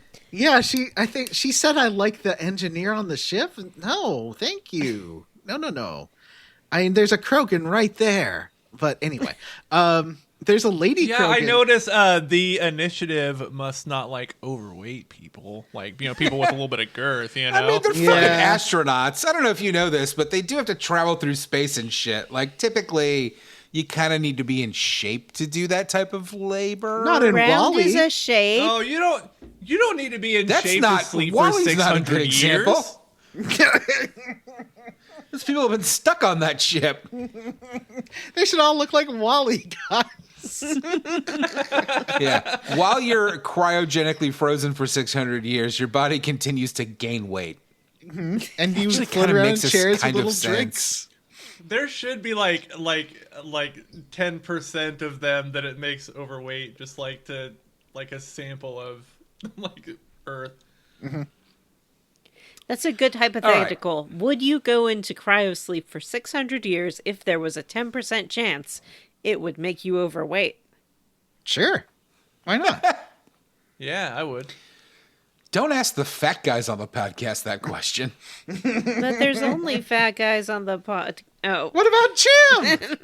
Jim's like super thin. He's lost a lot of weight and he's working out all the time. I know. It's I know. 100%. That's not true. Look at Jim. His hair is so fat. Sorry I called you fat, Jim. You've lost a lot of weight That's and you okay. look great. Thanks. Sorry you're not part of our community anymore. Anyway, what I'm saying is Fucking fat eat something. You can be Stick a and fat bones. astronaut if you want to be a fat astronaut. This game just doesn't like fat people because they don't want to make the other body I mean, you types. can't, though, right? Like, realistically, you can't. But in this is the future. You It's the can future render everyone. as many. No, they didn't want to render different body types, and that's what it comes. I down think to. that's the, or like Yeah. everyone's assigned Ozempic, in 20. It's just in their They food. all get GLP-1 injections. Exactly. Part of their like meal feeding. Yeah. Every time you eat like a sweet or a brownie or a potato chip, it's got some Ozempic in it. Yeah. Do you Or it think there are electrocutes you. robots who massage their legs and butts and all their muscles to keep them from No, 'cause they're frozen. being Yeah, they are They're not frozen. eating. You think they're frozen? Yeah, It's that's what called cryo cryosleep. Yeah. Cryo Do you means think freeze. so? You don't have to. Okay, all right. Sorry, I don't have to bite my head off. Ask them a You're science right. I fiction apologize. You're right. I bit your head off. question. I don't Because know I'm how so this stuff hungry. works. Because I'm fat. And you'll never And, go to space, Matt. Never. I won't. I will never go to space. Yeah, you'll never see the Andromeda Galaxy. The cryopods aren't big enough for you, Matt. No, it's getting too real. When my ankle was broken, I had a little robot that massaged my other leg in my sleep. Oh, that Really? sounds fun. Yeah, What'd it you name squeezes it. I didn't name it, but I didn't Wow, mind it. boring. I kind of liked it. It lives we on truly your do live in leg the future. and it squeezes you intermittently, like a little hug for your other calf. Like a fleshlight for your calf. Yeah. Do you still use it? Do you have one beefy calf now? It doesn't make you beefy. It just makes it so that you get enough blood flow through the limb. Oh man, I feel like I need that just in general. Every time I wake up, something's asleep. You can try compression socks. Those are helpful. Then I don't have to sleep in socks. That sounds terrible. It does sound pretty bad. You wake meet up and one of your toes is just dead asleep, and you're like, "Why is this happening?" You meet Johnny Nakmor gets it. We're Kresh. 40. That is the female Krogan. She seems nice. I love And- her. She's great. I hated. Listen, I'm not. God, I don't know why. Something about the voice actor for this Krogan, it just did not fit the Krogan for me, and it really it drove me nuts. I hated this voice actor. I felt that Wow. way about a lot of the voice performances. Actually, like they stuck out to me. Yeah. like they just felt unnatural. Her and Kamal Namgiani just did not fucking work. I feel like the male writer voice too sounds Oh, yeah? fucking stupid. I like the pretty female bad. writer. I'm actually glad that I picked the generic writer. I really like the design as just like normal person. And I think she sounds good. I like that Ryder has more of a personality than Shepard, and I think that might be what rubbed people the wrong way initially, but sort of the way I interpret the character is she seems really young, and kind of to have her own personality, which is fun. And sometimes Yeah, she you do says control things. everything she says, so. Well, you control like the vibe in the same way that Yeah. you do in Mass Effect. But she'll say things occasionally on her own as well, I've noticed. But you do kind of choose whether she's professional or emotional or I forget the other ones. Logical. Or I think the last Or one is loving like. or whatever. There's the heart one. Yeah. That's the emotional. The last one is like carefree. Oh, yeah. Flippant. Casual, maybe. Like casual. Yeah, casual. Something like that, yeah. Anyway. I think Carefree is the one with like the swirl, and then Not there's anyway. Logical's the one that's a square, and then there's I think gear. heart. Logical is a gear. Oh, which one's the square then? Is that like the business like? Yeah. There's like a Yeah. square spiral one. Yeah. Diet There's a Pepsi lot of clock, side huh? quests we can do. We can track down someone who's Full sabotaging sugar the Pepsi. station. Whoa. Pepsi Zero. Oh, I like Pepsi. I like the zeros. Pepsi Zero is good. I've been really enjoying. Sorry, Vanessa. Poppy I got and distracted by Olipop John's Pepsi. lately. A little bit sugary sodas. They're good. We can do as many tangents as we want, but I'm going to bed at 11. You can. We'll be done by then. Said we'll be done by then. Yeah. You could sort of track down someone who's sabotaging the station, learn a little bit more about the people who went into exile. You can instigate a murder investigation. There's a Turian who's been accused of murdering someone on Eos. Talk to his wife and to him. And Oh, I didn't see that one. yeah, you can agree to kind of investigate that. You can talk to scientists who want you to scan some rocks and planets. You can talk to a guy who wants you to find his brother's medallion that was left on Eos because his brother died there and reunite the two halves on a special vista that they loved. And I you was can have trying to fun- find. Oh, sorry. No, go ahead, Johnny. I was trying to find the brother who, because Cora suggests before you go on the next mission to go say hi to your brother, and so I went and did that. But I was trying to find her in that first area of the Hyperion for like half an hour until I realized you can take a shuttle to a different part of the Hyperion. Yes, you can shuttle between different sections of the ship. And you can also have fun with EA Online. You go talk to Kandros, and he's like, hey, would you like to deploy soldiers on a special little mission? Want to do a strike team? Yeah, want to do a mission? strike team mission? It takes real-time hours to complete a strike team mission, but then you get rewards.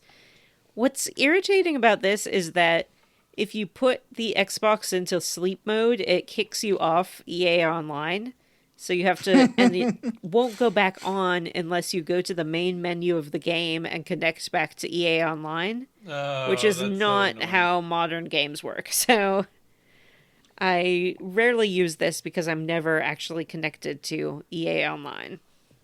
You can also, I guess, theoretically play multiplayer matches from here, but I haven't tried Yeah. to, and I assume that nobody in the world is playing Mass Effect Andromeda multiplayer I matches. can't imagine. Yeah.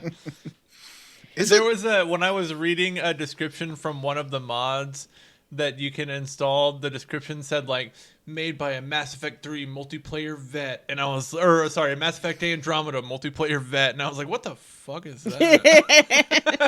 I played the third game's multiplayer when it came out because it was kind of fun. I wanted to, because I think you can unlock a biotic Volus like that one guy in the game. I feel like that's an unlockable thing. I was like, "Ooh, I want to do that," but I never got that far. You have to play a lot to unlock that. Boy, I just don't give a shit about playing the multiplayer. If it is even still active, which I imagine it's not. but maybe it is. I don't know What's if the it last is. game you guys played where you're like, yeah, I'm gonna do some multiplayer? PUBG. I was thinking about that because I played some Well, of the I mean, Singularity. like a single player game that has a multiplayer component. Yeah, Animal Animal Crossing. Crossing. None. I'm just not a multiplayer guy. I mean, I know that I'm the PUBG guy on the podcast, but other than that, I don't give a fuck. I played like in the 2010s. I played stuff like Bioshock 2 and Singularity, they both had kind of neat multiplayer. Oh, and that Assassin's Creed one where it was like you had to pretend to be like an NPC and then assassin. I still do that actually because that's in Watch Dogs 2, and that's a really fun. Like it automatically joins in games as you're playing Watch Dogs 2, and that's just really fun. Where one of you has to pretend to be an NPC and one of you has to find them. That is great. Does online co-op count as multiplayer? Yeah, why not? Okay, I think the last time I did that was Space Marine 2. Oh, and you and I played Marvel some... Cosmic Invasion like 3 weeks ago. Oh yeah, we did Marvel Cosmic Invasion 2, yeah. And you and I played Saints Row. Resident Evil. Resident Evil. Yeah. Johnny and I Yeah. played Mario Kart a few weeks ago. Yeah, that was fun. A month ago. We should do that again. But I think Mario didn't Kart's a play pretty... with anyone. Aw. Well, when you get a Switch 2 or a Steam Deck, we can play something. I don't know. We can play something anytime. That's true. And we do. We played that baby game. Oh, yeah. That was great. That's a multiplayer Oh yeah, game. That's different. Who's your daddy? We can also visit the SAM node on the Hyperion and learn a little bit more about our new AI best friend. And he tells us that he has some memories that have been locked by our dad. And we need to find little glowing memory points in the world to unlock them. And he also tells us that he is an AI and that we are his window to the world now. He will see through our eyes and feel through our fingers and taste through our taste buds. And manipulate your body, like, because you unlock that soldier mode, though I don't know how to switch to it. I couldn't figure it. Didn't tell you how to switch to it, but I unlocked it. I don't get it. I think you can do it in the menu, and if you put skill points into different areas, you can unlock different additional classes as well. Okay. Yeah, because I want to unlock. Yeah, I feel like I've unlocked almost every one of the different classes already. Wow. I kind of intentionally unlocked the Jack of all trades one that you can unlock by putting 2 points into each category, just because that, honestly, I looked through them all and that one kind of seemed the most my speed. I thought the same thing, yeah. Because it's basically, I think the description basically says you can be good at everything. Yeah. Jack of all trades. Master of none. But that's fine by me. Like, I want to be able to use a little bit of this and that.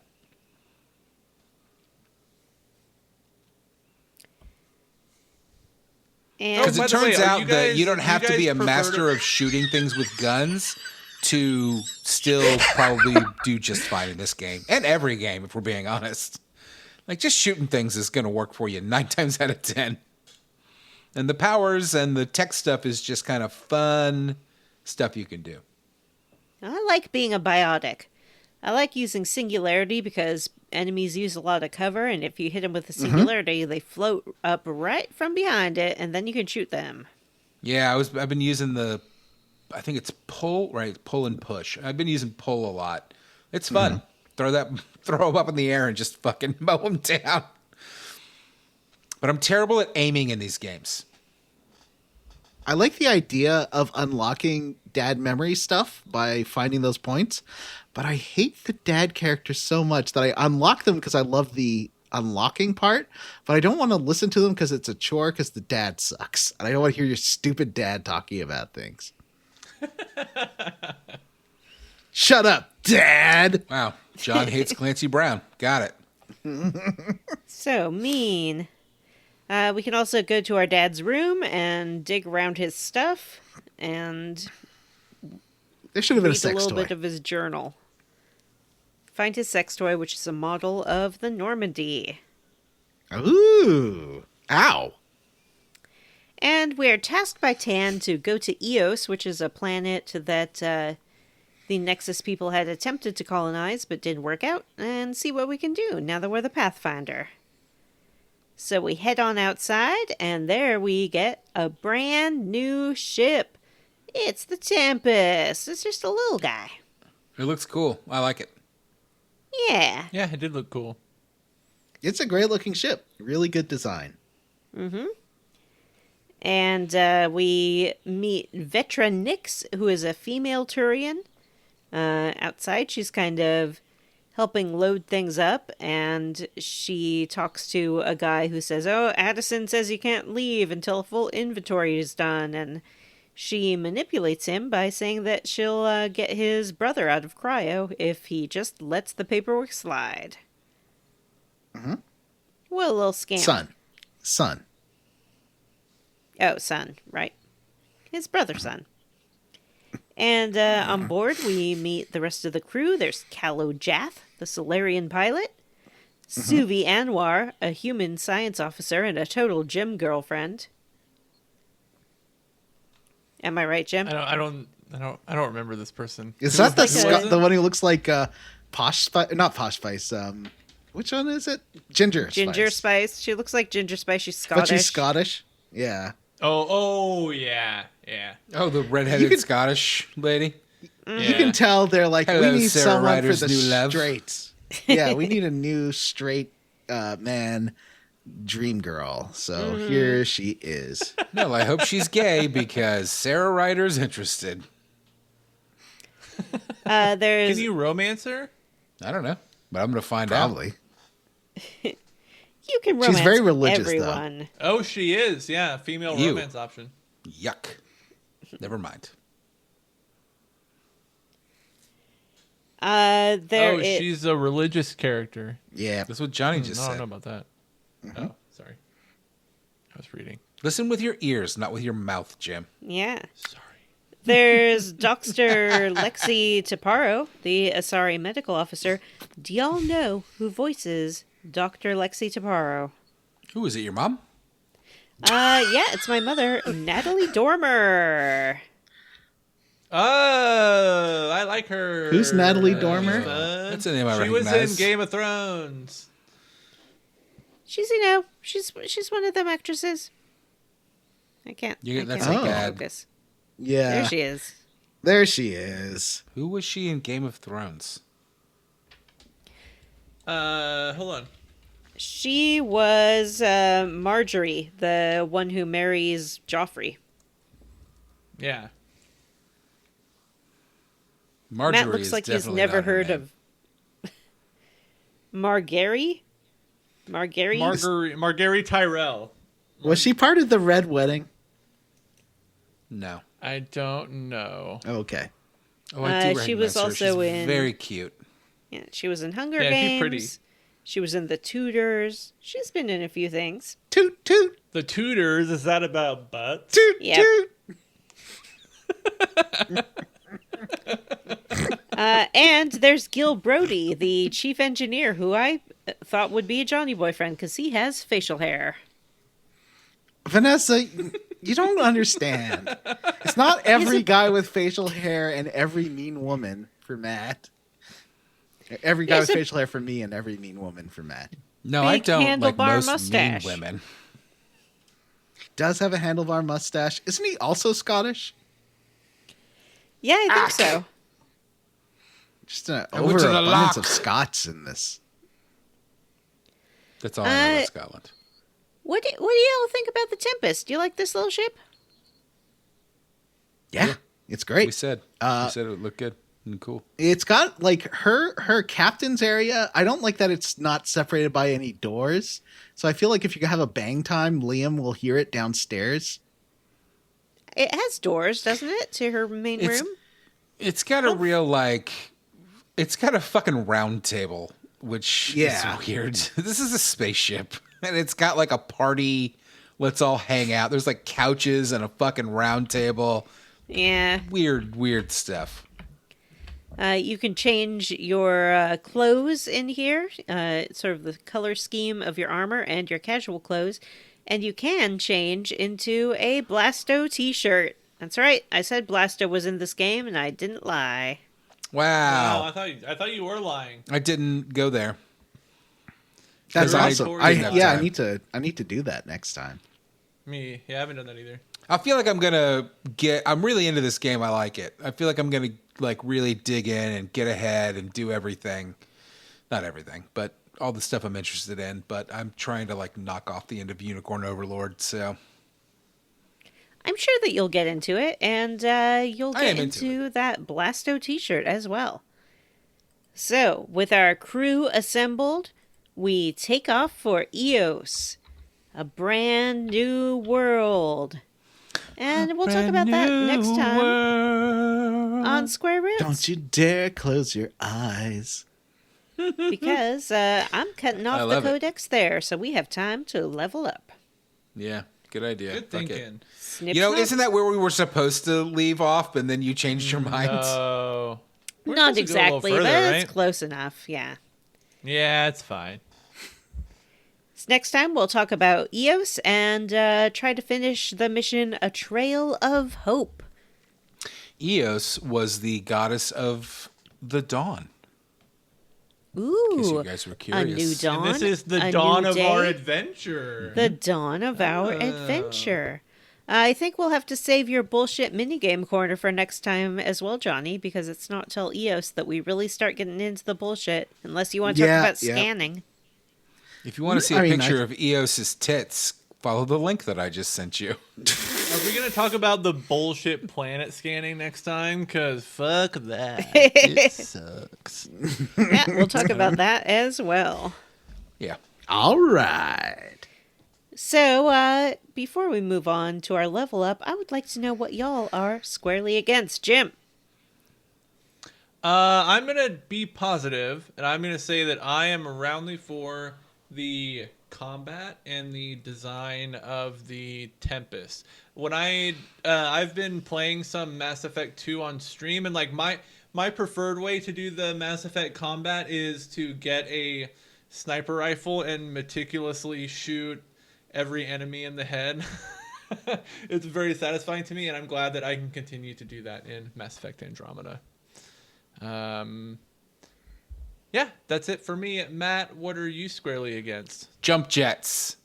I'm roundly for jump jets and jump dashes. It makes the in-game traversal and combat super fun and satisfying to like zip around it's not really even that close, but it reminds me a bit of the game Vanquish, which I really fucking loved, which was a Platinum Games game. Mm-hmm. I just love being able to zip around. It's fun and satisfying. What about you, Johnny? What are you squarely against? Well, I guess I'm squarely against none of the hard to animate races being on the Nexus. But don't worry, they're coming in that DLC shift. They'll be here anytime soon. All your favorites. The Krogan can't be. They're not super humanoid. They're like toad people. Yeah, that's true. They got little tails and stuff. They're cute. But their whole fucking heads are weird with their weird faces. And they, I think, because of the kind of gooey nature of the Frostbite animation, they animate the best because it makes sense for their faces to be like stretchy and blobby, unlike the humans. I know we didn't get to it, but I really like the design of the Krogan companion you can pick up. Yeah, he's great. Fucking love Yeah, it. me too. Cannot wait to put him in my party. I love the zoom. Johnny stretched and yawned, and the camera was like zoop right in his face. What about you, Vanessa? I think that I am squarely against the shift in, like, as we've talked about, animation and aesthetic. Even though I haven't played the original Mass Effect games in a while, it's still a little jarring. It doesn't look that great to me, and I don't know exactly how to put my finger on it, because I don't mind traditional animation, which is like stretchier in general, but I think it's neither one nor the other. You know, it's either be an animated game with cartoony looking people, or be a realistic game with more realistic looking people, but this is somewhere in between. It just doesn't quite work for me. Can I just say it's really interesting to me? You guys have all mentioned this. I didn't even fucking notice. I just thought it looked a little sharper. Like, it looks a little nicer. That's... Like I think the upgraded environments consoles. and the lighting are amazing. Like the HDR. But I'm talking about is fantastic. specifically the character animations. I really did not notice that they looked more cartoony. In fact, I think they look very similar. I kind of felt like maybe things were things to me. Not like when you're outside in the environments, but really when you're like in the interiors, things feel really overlit to me. Like the characters, like the lighting on the faces and stuff, it just feels overlit. And maybe it's just how like I have Matt's face designed, and like maybe that's like messing with the way the lighting is rendering on the face. But that always seems jarring to me that like I can see a bunch of detail on the face all the time. I think space be like that, though. You know, it's like you're in that artificial light all the time. That's true. That's a good point. I mean, except for when you're on EOS, which is natural lighting, and they still. I think the lighting looks great. That is one thing I think. Thumbs up. Really good lighting. Johnny likes that daytime television overlit flat look. That motion smoothing. Well, I've got the HDR on, and that the HDR is like this was an early HDR game, and it looks really good. Okay.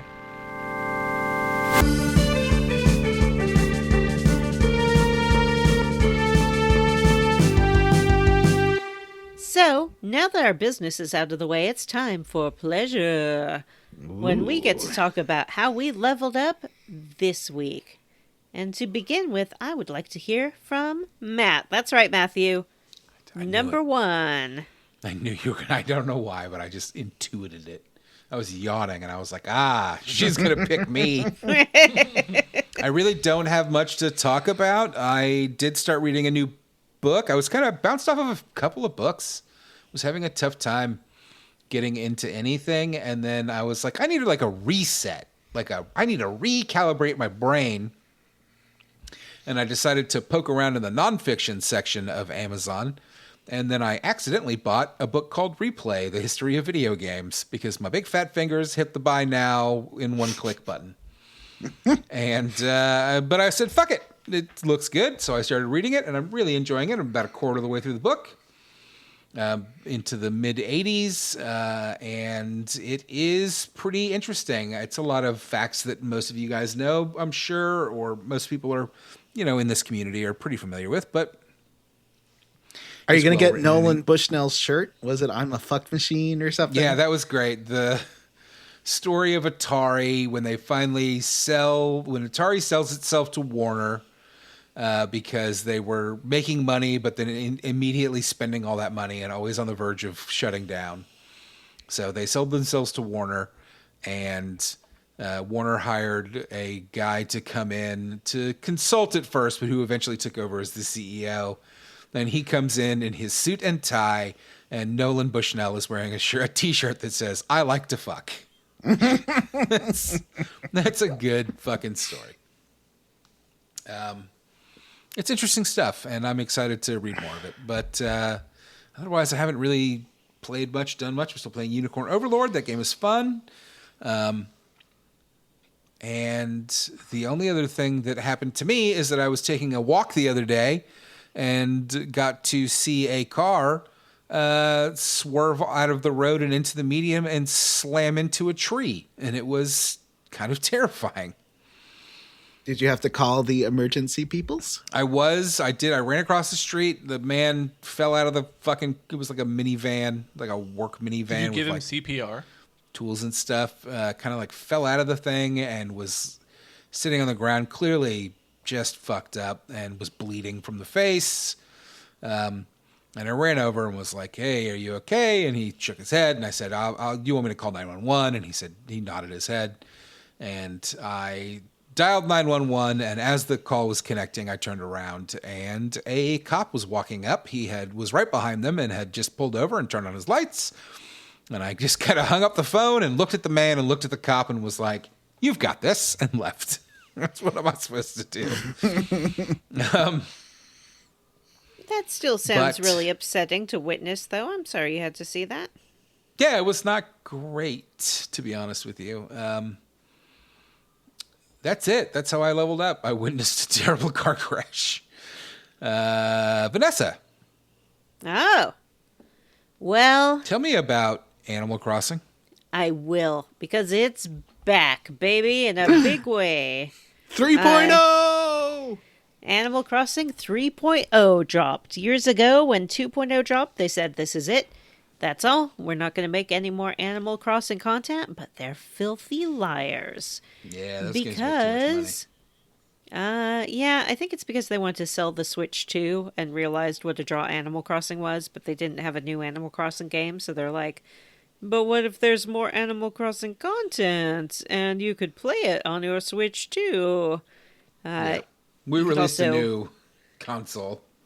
Yeah, and you can transfer your island to the Switch too, so you can play all this new content in glorious 3D. Is that what the Switch 2 does? Something like that. Yeah. Yeah. Yes. The famously, the Switch one was only 2D sprite graphics. Yep. So it's back.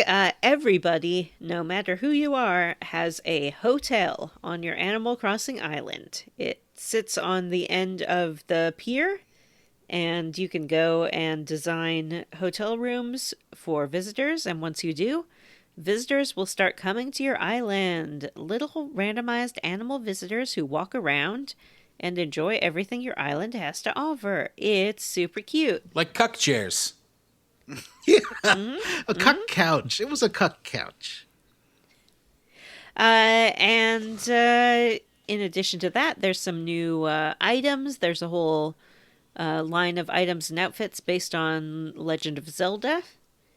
And there's some Platoon outfits as well. Based on And- the Oliver, what's his face movie? Oliver Steven Twist. Spielberg. Yeah. Oh, And no. I Stone. think it said Splatoon.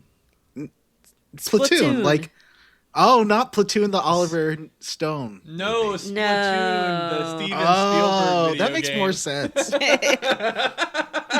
Why would they do Platoon? Splatoon, the Oliver Stone video game. What an amazing crossover, Platoon and Animal Crossing. And so I've been playing some of the new content. I've tried to take a lesson from Vanessa Past and not just play it all at once. So I've been pacing myself over the past couple of days and just doing like one hotel room a day. And And you played it all? No, I have not. I'm doing a good job. I'm letting the new content unfold naturally. I do know some people, some who might even You just have to- be listening to this very show, who are using time travel to gobble up all that content right away.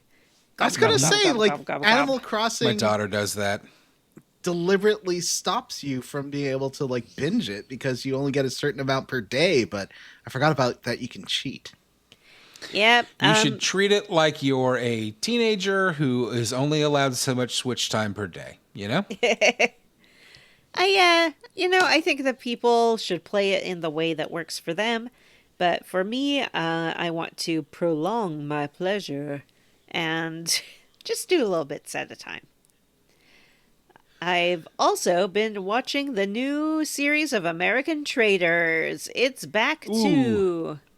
It's a little bit of a difficult watch after the Doesn't it have UK's Michael Rappaport on it? Well, yes, Yeah, that's right? one of the reasons. One Don't reason like is that. that I so liked the UK celebrity traders that going back to American quote-unquote celebrities is difficult. Ron Funches is on it, and that's fun. Michael Rappaport Ron is Funches. definitely a celebrity. But also, Michael Rappaport is on it. However bad I might have thought Michael Rappaport was, and I wasn't that aware of, like, what made him problematic, he's just the worst. He's not comporting himself well on this show. He just comes off as a bully and also not like He's a pompous fucking jerk. yeah, and he sort of behaves as if he's like knows exactly how the game is played and can see through everything. He's one of those guys who's right about everything all the time. Right. Like, But the There's thing not about there's Traders not a is like, scenario in which he doesn't know everything. yeah, the thing about Traders though is like he doesn't know everything. He does not know who the traders are, and he goes on these rants, which are completely also an idiot. misdirected. Yeah, and also it's a game about like getting people to like and trust you, and he is just alienating everybody. It seems like he is not good to watch, and I do hope they vote him off very soon just because he's irritating. I don't know if they think he's a traitor or not, but he's got to go. I feel like there's not a chance in the world that production allows probably the most famous person in this season to be voted off early. You know what I mean? I don't know why you think Michael Rappaport is more famous than Lisa Remini, but he is not. Is that Leah? her name? Leah Remini? Leah. Remini. Remini. The voice of Grace Also, in Gabriel like, Knight. speaking The of Sins of the Father. speaking of TV characters I had a crush on when I was a teenager, Leah Remini on King of Queens. Yeah. Oh yeah, that's not the crush on her woman who's pretty on the hard. show though. Oh. Is it Lisa Rinna? Yeah, Lisa Renna. Oh, I love Lisa Rinna. Nat knows Who's Lisa that? Rinna from the episode of Community where she played Schmitty's mom, Schmitty's hot mom. I do know who that is now that you've said that, but I still don't know who the fuck she is. Oh, she was Billy on Days of Our Lives for like 3 seasons. Yeah, she was on forever. Melrose Place. She's Yep. always she's a very famous Beverly Hills Real Housewife because she's She's a married real to- housewife. I fucking Yeah. nothing Real Housewives. But she was famous before that. I knew her Yeah. from Days of Our Lives in the 90s. Yeah, Oh, she was wow. she was an actress for years and years and years, and now she's a housewife. To Harry And, Hamlin. Jason and Travis Kelsey's mom is on the current Yes. season. Oh wow. That's fucking embarrassing. It's Jason Kelsey is not an unattractive man. I will agree with society on that one. He's a handsome fellow. But of course, the best part of Traders is still there, which is Alan Cumming in his amazing outfits. He so far has dressed like a package of tinfoil and like a big bird, and it's amazing. Is the whole Has, season out? No, I see now. No, I think like the first 4 are out now. Yeah, 8th and the 15th. So 5 episodes are out as of today. And Has then it's Michael weekly after that, which Rappaport is a ever bummer. answered my letters and started his own YouTube series where he reports on rap news in Michael Rappaport's Rap Report? Actually, he is like a big like New York hip hop guy. Seamster? Then he should! It's right there! Yeah, it's right there. I know. Yeah, I think he was like in the documentary they did on, I think it was maybe like A Tribe Called Quest. I think he's interviewed in it. He also is a self-purported future mayoral candidate for New York. He's going to Yeah, he's run running in for mayor. 2029. I'm sure he Mm-hmm. will definitely win as the Republican candidate. He might. Look at what's happened. It's like a Jim Brewer type. What's Ugh. happened? Didn't they just Nothing's didn't they just happening. elect Zoran or Mandami, whatever his yeah. name is? Yeah, that's what Michael Rappaport's up in arms about. He's not having it. Oh boy, I don't want to talk about this. He should just anymore. call him Michael Crapaport. Hey! His career would be over. Ooh, there's another one. You know, Michael Rappaport's Crap Report. And it would just be about everything Democrats do. And completely ignore all of the legitimately atrocious shit. Can we please call the episode Michael Rappaport's Crap Report? That would be, Sure. That's like the best episode title we've ever had. And All that is how I have leveled up. How about you? Watching Michael Rappaport's Crap Report. Yep, Jim. I mean, Michael Rappaport's Crap Report is probably one of the most delightful things I've heard in a long time. But I saw 2 movies this past weekend. I went and saw The Housemaid with Sydney Sweeney and Amanda Seyfried, based on the best-selling book. It was okay. I don't think that Sydney Sweeney's a very good actor, if you ask me. And the movie sexist. knows what people are what's putting people in the seats, because you get there's a lot of Sydney Sweeney boobage. Now I'm very interested. A lot of Sydney Sweeney boobage. But all in all, pretty okay movie. Then I went and saw the movie Primate, which is like it's like a slasher, but the slasher is a pet chimp with rabies. Oh. It's like Cujo, but it's a pet chimp that has rabies. I don't like That sounds terrible. And it is one of the gorier movies I've seen in a long time. This chimpanzee fucks people up. Jim, that reminds they're me, like crazy the fucking strong, Toxic right? Avenger remake is on Hulu. You gotta fucking watch that, dude. I know, I haven't watched that yet. But this movie is It's like terrible. in the first 3 minutes, someone dies horribly, and like it's wild. Like me and Amanda both were like putting our hands over our eyes, like when stuff was getting really bad. Like I couldn't even look at the screen. At least in but Nope, it's when that chimp kills all those people, it's off screen. It's kind of, you can tell it was inspired by that, or some of it was. But like one of the cool things about it is the chimp is played practically by like a guy that specializes in doing stuff like that. He's wearing like a chimp suit with like a Andy animatronic Serkis. face. Mm-hmm. No, it's not Andy Serkis. It's like Umra something or something like that. But the chimpanzee performance is great, and in like a lot of shots looks legitimately like terrifying. It's a pretty cool, pretty well made movie for, you know, like a Cujo ripoff with a chimpanzee. But I liked it quite a bit. Johnny, how did you level up? Well, against the advice of Jim and Matt, I made a meatloaf, and I did it with 1 pound of beef, 1 pound of pork, and 1 pound of mushrooms. That's a lot of mushrooms. How'd that go? A pound of mushrooms is a lot of mushrooms. It was too much mushrooms. But it's it was. I think what I said to you was I would start with a cup of mushrooms and see how it goes, and you were like, "No, Yeah. how dare you, sir? I'm Times as many experimenting." mushrooms as I put in like a mushroom breakfast casserole that I make a lot. Well, I mean, this is enough for several meals. Like, I didn't eat that 3 pounds of food. Are you gonna with one eat it? meal. Oh, I mean, Mr. 12-egg omelet. We would not be fucking surprised. 6-egg omelet. Basically a 12-egg Every omelet. time the omelet is mentioned, the number of eggs just increases. Yes, it is 6 eggs. But you know what? It's okay. It's just a little rubbery. That's the only problem, is that the texture is a little rubbery from having too much mushroom in it. But otherwise, What'd you do with the mushrooms first?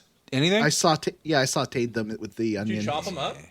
Yeah, I chopped them and sauteed. Oh, no, I didn't chop them, and that was a mistake because that left too much moisture in the meatloaf. So when it cooked through, I had to drain so much moisture. It also probably left a lot of space between the meat, right? If you have like a whole sliced mushroom in there. Well, no, I sorry. After I sauteed them, I put them in a blender with the cooked onions. Oh, okay. I thought you were putting like the big slices of No. like the okay. That actually might have worked out better. I don't know. At any rate, it was just I just wanted to try something. I haven't really experimented that much in cooking, so I tried it, and it was like, I mean, it wasn't terrible, but I would say I liked this was the Jim recipe. I just added mushrooms to, so I like the Jim recipe better as is. The better cooking one that we've all made, except for Vanessa. Anyway, that's about it. Yeah, I've been doing stuff for my podcast otherwise, but I think Mushloaf was the big thing. You're doing stuff for your podcast right now. That's true, and my stream. I mean, my YouTube channel. That's what I was talking about. All right, well, that's it. We did everybody, right? Mm-hmm. All right, well, that's it for this episode of Square Roots. Like Vanessa said, we're going to be playing through the end of the mission, A Trail of Hope, right? Yes. Yes. Yes. But before we go, let's remind everyone about our awesome Patreon. patreon.com/squarerootspodcast. You can sign up to be a patron and get access to all of our amazing bonus content. This month, we're either going to be playing Bratz or we're going to be watching a 007. It's going to be, you know what? It's going to be something fun. Your minds will be blown. We also have a good episode on Fallout, the new season of Fallout on Amazon Prime. We're going to be having some follow-up episodes on that before the end of the season, so stay tuned for that. You can have access to all that content at the $3 subscription level. You can subscribe at $5, get access to all that content, plus the ability to vote on games that we play on the show. The next game that we play will be a vote. So if you would like to have a say in the next game we play on the show, sign up to be a patron. Patreon.com/SquareRootsPodcast. Another benefit of being a patron, no matter what tier you subscribe at, is we like to personally thank some of them on the air. I'm going to start us off this week by thanking Rachel, Huxley, Iguana, Ryan, and Eric. I'd like to thank a dyslexic JRPG hero killed my dog, AJL, Ian Frederick, and Josh Holt. That's right. I cut you off, Johnny. That's okay. I'd like to thank Andy, Gigantified Microspace Hamster, Militant Decency, and I Found Jim's SoundCloud. And I'd like to thank Wishbone is Gay, Cerulean, Chris Parson, and Naw 40's Nuts. Not All for right, that's yes. it for this episode. If you'd like to send us an email to have run on the air, squarerootspodcast@gmail.com. Find us on Blue Sky, squarerootspod.bsky.social, or shoot us an email. We'll send you a link to our Discord. Please rate, review, and subscribe on Apple Podcasts, Google, Spotify, Gaga, wherever you listen to podcasts. Thanks to Stephen Morris for our Square Roots theme. You can find Stephen on YouTube. Links in the show notes. All right, for Square Roots, I'm Jim Banks. I'm Matthew Van Zant. I'm Johnny Brandon. And I'm Vanessa, and I don't have an AI living in my head. I've seen your Wordle scores. I know that's true. Bye. Bye. Bye.